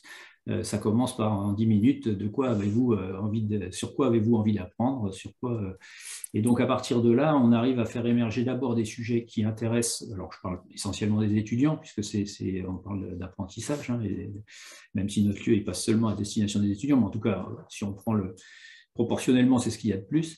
Mais c'est des thématiques qui... Donc ça, c'est une autre façon d'apprendre aussi pour eux. Alors ça demande un peu de travail et on s'expose un peu quand on lance ce genre de thématiques, mais on arrive à aborder des sujets comme la nécessité de se réapproprier la technologie, par exemple, comprendre comment... nos téléphones qu'on a dans nos mains tous les jours, qu'est-ce qu'ils ont de bon pour nous et qu'est-ce qu'ils ont de pas bon pour nous et qu'est-ce qu'on nous fait faire, comme disait l'autre, à l'insu de notre plein gré. Et donc ça, il n'y a pas de place dans un cursus universitaire pour ce type de choses, ou alors il faut des programmes assez spécialisés, mais ça donne une possibilité... pareil sur l'obsolescence programmée, par exemple, on va leur faire démonter une imprimante, leur faire montrer la puce qui compte le nombre de photocopies qui est faite. Ça, Quand on leur dit, ils le conçoivent. Quand on leur montre, même s'ils ne sont pas électroniciens, ça les marque un peu plus. Et donc refaire, je reprenais mon exemple de la balance tout à l'heure, c'est du slow tech aussi. L'impression 3D ne résout pas tous les problèmes, hein. Un peu de jugeote, des fois, ça suffit aussi. Donc c'est vers ça que l'on va. Moi, c'est du pragmatisme, du bon sens. Je suis technophile, mais justement technocritique aussi, parce qu'il ne faut pas mettre la technologie partout. Moi, c'est mon dada, et c'est ce que j'essaye de faire. Et pour l'instant, je n'ai pas réussi à convaincre les personnes en charge des responsables des cursus et des programmes pour que ce soit intégré dans des programmes. Donc, c'est de pouvoir avoir plus de temps, plus de ressources. Et l'autre aspect, c'est ce que j'essaye de faire, c'est d'avoir un monitorat étudiant pour pouvoir étendre les plages d'ouverture du lieu et former quelqu'un d'autre qui puisse m'accompagner dans ces démarches-là. Voilà. Merci Jean-Marc. En fait, ce que je note déjà avec les remarques de Valérie, de François-Xavier et la tienne, c'est qu'il y a la question de la sobriété, la question du temps, la question de prendre le temps, de la frugalité, de prendre le temps de faire les choses, parce qu'on a tous l'impression que dans nos universités, on est parti sur des rythmes effrénés qui nous empêchent au final, y compris de penser. Alors, la question que je pose à Martine maintenant du côté de la Public Factory, c'est quelles peuvent être les propositions d'évolution? Est-ce que la question du temps, c'est aussi une question qui se pose? Tu connais déjà la réponse, cher David. Alors moi, je vais revenir sur le terme de frugalité, parce que j'en ai marre de la frugalité. Franchement, de travailler en mode projet. Alors nous, le temps, on a la chance, parce que la Public Factory, c'est un grand luxe. Elle est inscrite dans la maquette pédagogique des étudiants de 4e année de Sciences Po Lyon, mais elle est inscrite comme un cours projet classique, et c'est-à-dire que dans la maquette pédagogique des étudiants, un enseignement projet, c'est maximum 16 heures. Or, nous, nos projets, ils nous engagent au moins sur 6 mois. On fait en sorte de mobiliser des enseignants-chercheurs ou des enseignants vacataires sur 50 heures. Donc, les étudiants, quand ils voient qu'ils ont 16 heures dans leur maquette pédagogique et qu'en réalité, on les embarque sur un projet de 6 mois avec un enseignant qui, lui, va avoir 50 heures de vacation pour les encadrer, il voit bien que le calcul n'est pas bon. Donc, la question du temps, le projet pour la Public Factory, c'est lui donner sa juste place, effectivement, dans la maquette, parce que c'est un dispositif qui prend du temps. Certes, les étudiants des instituts d'études politiques ont énormément de cours, beaucoup de disciplines, ce sont des écoles pluridisciplinaires. Donc, c'est vrai que le temps que l'on prend pour faire la Public Factory, ça veut dire qu'on le pique peut-être à des collègues qui font du droit, de l'histoire, des sciences économiques. Et forcément, ça crée des tensions. Je rejoins complètement Valérie dans ses propos sur quand on essaie de faire des projets entre universités, entre écoles, les questions que ça pose en termes justement d'ajustement des maquettes pédagogiques. Et si on rajoute à ça la question des crédits, là, on obtient un cocktail assez explosif, et là, on n'a pas encore la solution. Je disais que j'en avais marre de la frugalité, parce que faire tourner des projets sans aucun lieu et tout le temps en mode déambulation, je vous assure que moi, je commence à en avoir marre. C'est-à-dire que c'est très bien de faire en sorte que les étudiants sortent de l'école, aillent justement travailler dans des tiers-lieux chez des partenaires, dans la cour de l'école, entre deux couloirs, par Teams, par visio, mais au bout d'un moment, qu'ils puissent justement, ça rejoint la question, pour pouvoir réfléchir, travailler, il faut du temps, il faut aussi pouvoir se poser, avoir des lieux qui puissent accueillir ces moments d'échange-là. Et quand on n'a pas, nous ça fait 3 ans qu'on n'en a pas, je vous assure que ça devient un petit peu compliqué. Donc, on est très malin, on développe des techniques dessus, on va squatter chez les autres. C'est sympa, ça donne l'occasion de montrer ce qu'on fait. Mais c'est vrai que ça devient problématique quand on essaie de développer de plus en plus de projets, surtout quand en effet, nous, on est positionné sur des sujets de société, on a de plus en plus d'interpellations et en fait, on ne peut pas y répondre parce qu'au bout d'un moment, on ne sait plus où mettre les étudiants et les chercheurs, et les bibliothécaires et les agents publics qui essaient de travailler ensemble.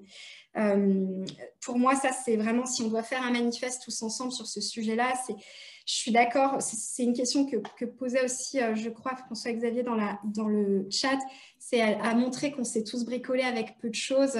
Est-ce qu'on se sabote, qu'on s'auto-sabote pas? Bah si, en fait, moi je pense qu'il faut vraiment montrer qu'on est très malin, mais d'être très malin, ça nous coûte en fait, en énergie, en temps, en turnover aussi. Enfin, je pense que vous avez été assez soucieux, toutes et tous, dans les 2 dernières années qui nous ont traversées, avec justement cette question des lieux et des temps qui ont été bouleversés par la crise sanitaire, de voir des collègues qui en avaient marre, en fait, qui ont perdu du sens à leur travail, parce que quand les lieux sont fermés, quand on ne peut plus travailler avec les étudiants en mode projet comme avant, se réinventer alors qu'on a déjà tout donné pour faire vivre son initiative, c'est un peu compliqué, et pousser tout le temps l'innovation à l'innovation, enfin, ça finit par rendre un peu malade tout le monde. Je pense que c'est et chronophage et à la fois mortifère.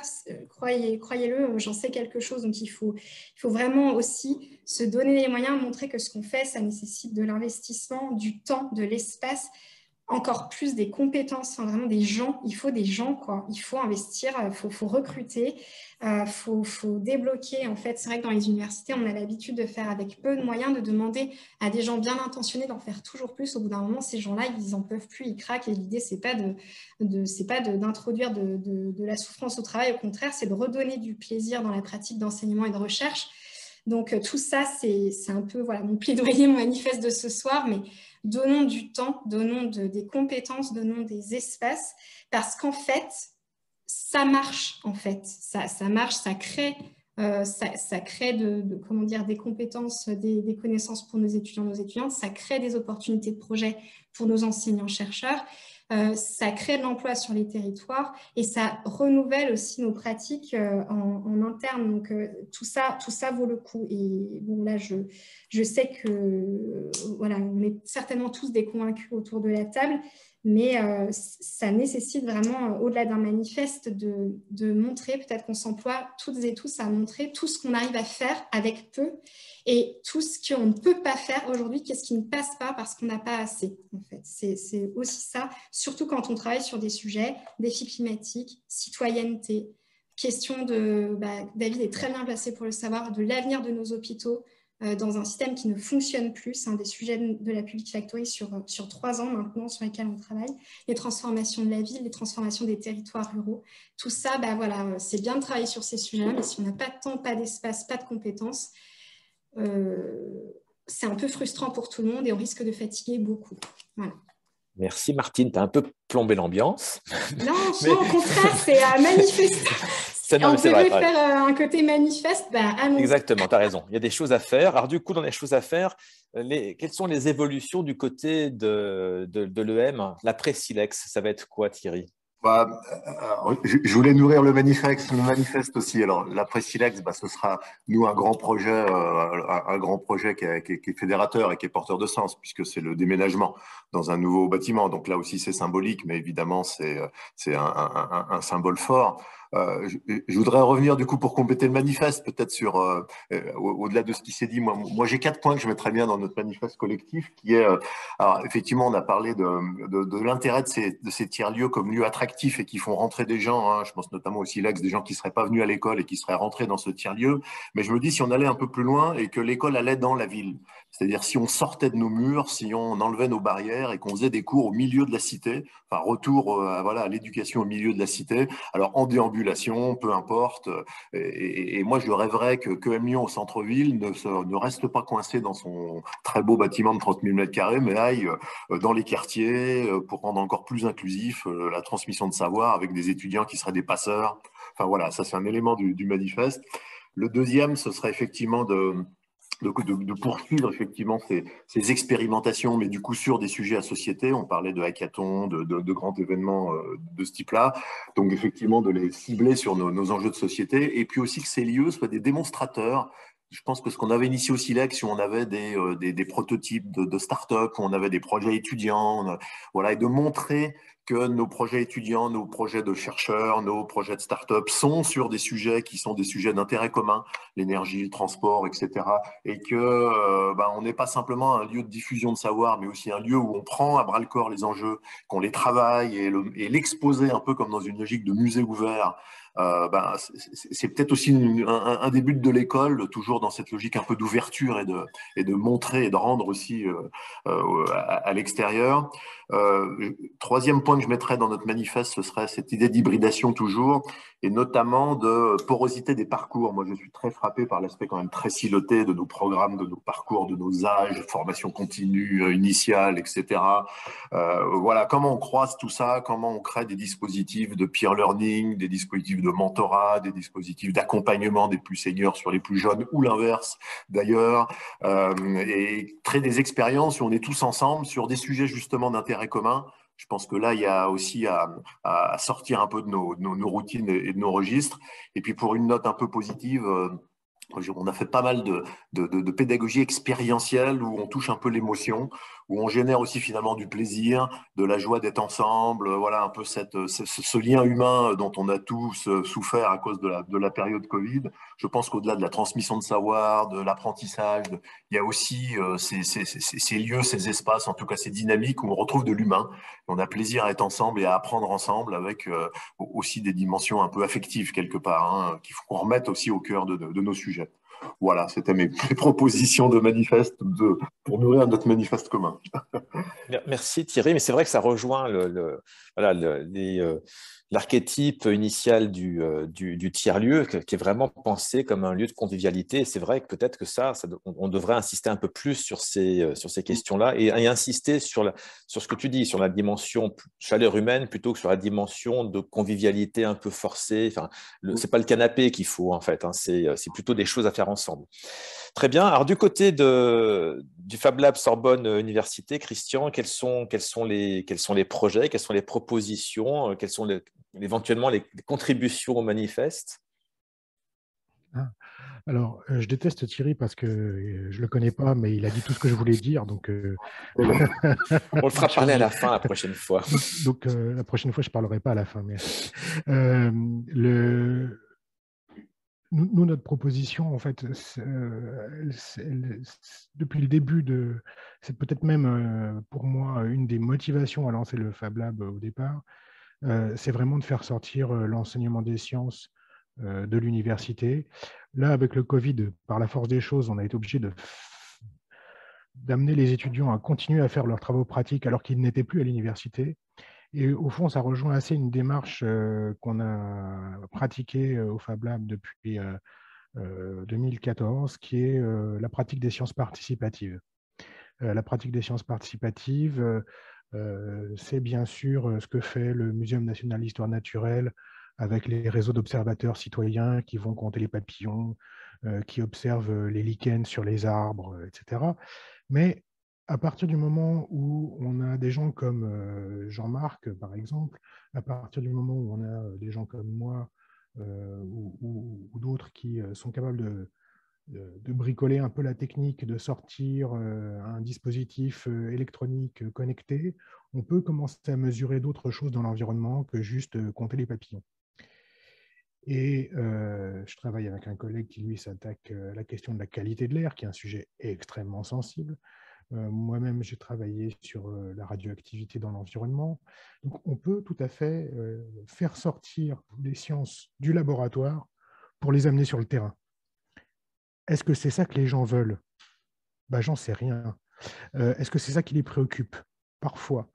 Donc, il faut qu'on arrive à aller vers le grand public. Il faut qu'on arrive à sortir les instruments scientifiques des laboratoires pour permettre à tout à chacun de s'en emparer et de les mettre à leur sauce et d'en faire ce qu'ils ont envie d'en faire. Si le but du jeu, c'est de mesurer la pollution dans l'eau du robinet, alors que moi, je sais qu'il n'y a rien, ce n'est pas grave, il faut qu'ils puissent le faire. S'ils veulent pouvoir mesurer la pollution émanant de je ne sais pas quoi, alors que moi, je suis convaincu que ça ne compte pas, que c'est dérisoire, il faut que les gens puissent le faire pour ensuite pouvoir à nouveau écouter ce que d'autres experts auraient à dire et sur lesquels ils vont pouvoir converger avec les citoyens. Alors malheureusement, et c'est peut-être là que je pense que ça rentrerait dans le manifeste, c'est que Martine le disait, on a besoin de compétences, on a besoin d'ingénieurs, on a besoin d'ingénieurs pédagogiques, mais surtout, aller parler aux gens à l'extérieur de l'université, ce n'est pas mon job, ce n'est pas mon métier, je ne sais pas faire. À chaque fois que j'essaye, je me plante. Donc j'ai besoin d'associations d'éducation populaire fortes, que ce soit les petits Deb, les Saventuriers, Planète Science, etc. On a besoin de liens avec ces gens-là de manière extrêmement resserrée, ce qu'aujourd'hui on n'a pas. Parce que là encore, il faut du temps pour faire ça. Il faut des moyens à consacrer à ces activités-là. Et puis, on a commencé, nous, à creuser une piste qui consiste à travailler avec l'enseignement secondaire. Parce qu'on est le supérieur, on fait faire des projets aux étudiants, mais ce n'est pas d'une originalité folle. Au lycée, il y a les TIPE, les travaux, maintenant il y a le grand oral. Qu'est-ce qu'on attend pour aller voir nos collègues du lycée pour leur proposer des sujets sur un plateau pour que leurs élèves de lycée fassent des grands oraux absolument extraordinaires où ils auront réellement mené à bien un projet? Qu'est-ce qu'on attend? On attend d'avoir du temps, quoi. Donc, encore une fois, là aussi, il faut des moyens, il faut peut-être institutionnaliser certaines choses que, pour l'instant, on a expérimentées pour pouvoir aller chercher des élèves dans les classes, aller chercher les enseignants dans les classes et permettre aux enseignants de se former aussi à tout ça. On a remporté, je crois, certains d'entre vous ont dû participer à ça, une grande victoire avec l'inscription dans les programmes en technologie au collège de tout un tas de choses autour de l'électronique connectée, de l'Arduino, de l'impression 3D, tout ça, ça a fait son apparition dans les programmes de techno. C'est super, mais les profs ne sont toujours pas formés. Donc il faut que l'éducation nationale prenne la mesure de ça et nous envoie les enseignants du secondaire pour qu'on les forme, pour qu'on puisse ensuite s'appuyer sur eux pour faire la courroie de transmission et le relais vers le grand public et vers les élèves plus jeunes que ceux que nous avons. Nous, nos étudiants sont les futurs enseignants, donc ça va se faire, mais c'est trop lent. On ne va pas attendre une génération pour adresser les enjeux du XXIe siècle. Merci Christian. Donc là, on a effectivement, avec vos différentes interventions, on a de quoi constituer un beau manifeste. Enfin, on se rend compte qu'on est sur des domaines donc complémentaires, mais très variés. Moi, j'aurais juste aimé en rajouter un tout petit qui est à la fois anecdotique et que je trouve très important. C'est parce que c'est dans les expérimentations me le montrent, ces tiers-lieux sont vraiment des espaces où on arrive à créer du plaisir à travailler ensemble, du plaisir à faire des choses ensemble, du plaisir à découvrir ensemble. Je pense que en tant que membre de l'enseignement supérieur, on est tous attachés à la transmission de connaissances, et la transmission de connaissances, elle fonctionne d'autant mieux qu'il y a du plaisir. Donc, je pense que c'est un point important. Ah oui, alors, tu voulais, Christian, dire quelque chose? Oui, j'avais quand même noté un petit truc dans un petit coin, quand même, qui est important aussi, dans le genre cahier de doléances. La science participative, on a parlé de documentation, on a parlé de dire ce qu'on fait, etc. Et tout ça, c'est très bien. Mais ça ne fera pas des publications de fort impact. Donc, à un moment donné, il va falloir prendre ça en compte dans nos évaluations, peut-être. Voilà. Effectivement, il y a tout un enjeu qui est à la fois un enjeu de détricotage de ce qui existe déjà pour créer de la liberté et créer des espaces voilà, de la déambulation, de la sérendipité, etc. Il y a cet enjeu-là. Et en même temps, tu le dis, Valérie l'a dit tout à l'heure, Martine en a parlé, il y a la question de l'institution, du lien à l'institution, de mettre des programmes dans les emplois du temps, de faire en sorte que ces programmes-là puissent aussi être valorisés dans la carrière des enseignants-chercheurs. Donc, on a ces deux dimensions qui sont assez drôles parce que c'est quand même aussi la caractéristique un peu du fonctionnement de ces tiers-lieux qui sont à la fois très institutionnels mais aussi à la fois avec beaucoup de liberté dans les modes de fonctionnement. Donc, on pourrait parler longtemps de ce sujet et je pense qu'on continuera à en parler, mais 18 heures s'approche et j'aimerais d'abord vous remercier toutes et tous d'avoir participé pour nos intervenants, évidemment pour les différents, enfin pour les gens qui nous ont écoutés. Je voudrais voudrais vous remercier. Je vais laisser la parole à François-Xavier parce que j'aimerais qu'il puisse la prendre avant la fin. J'ai vu que Valérie avait levé la main, mais je laisserai François-Xavier donner la parole à Valérie et François-Xavier conclura notre séminaire. Je vous remercie toutes et tous et je passe la parole à François-Xavier. Oui, je t'en prie, Valérie. Oui, c'est juste un petit point lié à ce qui vient d'être dit par Christian, notamment sur la formation des collègues, etc. Nous, on a mis en place un truc qui est très simple à faire et qui rencontre un grand succès. C'est qu'on accueille dans nos lieux en résidence des enseignants qui bénéficient du congé pour projet pédagogique. C'est le nouveau dispositif CPP. Et on en accueille entre 2 et 3 par an qui viennent donc passer leur semestre ou leur année dans l'équipe et développer leur projet dans l'équipe. Et voilà, c'est une petite astuce qui n'est pas compliquée à mettre en œuvre et qui peut contribuer à embarquer de nouveaux collègues. J'ai fini. Merci beaucoup Valérie. Alors d'abord évidemment à mon tour j'aimerais remercier les intervenants mais aussi David voilà, pour tout le travail d'animation très dynamique que David a fait ce soir et qui a donné lieu à ce débat passionnant. Donc merci à toutes et à tous. Merci évidemment aux personnes qui sont restées jusqu'avec nous sur cet horaire tardif. J'aimerais juste en conclusion vous proposer 5 points très courts, très courts, de synthèse pour mettre une pierre de plus dans le commun du PAD. Moi, au terme de ce débat, il y a une première chose qui me frappe, c'est un petit peu le syndrome de la case à côté, la case en plus qu'il faudrait cocher avec les tiers-lieux et l'engagement. On a un petit peu des incitations du type, allez, publiez vos articles, vulgarisez-les pour The Conversation, LSA Business Review ou d'autres choses. Allez, mettez dans un recoin de votre université, on a un espace au sous-sol, on a un espace au 2e étage dont on ne sait pas quoi faire, allez poser un tiers-lieu. Et moi, ce que je retiens de la conversation, c'est plus une tiers-lieuisation de tout l'espace de l'enseignement supérieur qui ressort. C'est beaucoup plus ambitieux ce qui ressort de beaucoup des témoignages, par des déambulations, par une narration différente, par des pratiques qui sont différentes. Ce n'est pas un recoin de l'université, le tiers-lieu. C'est un processus beaucoup plus large.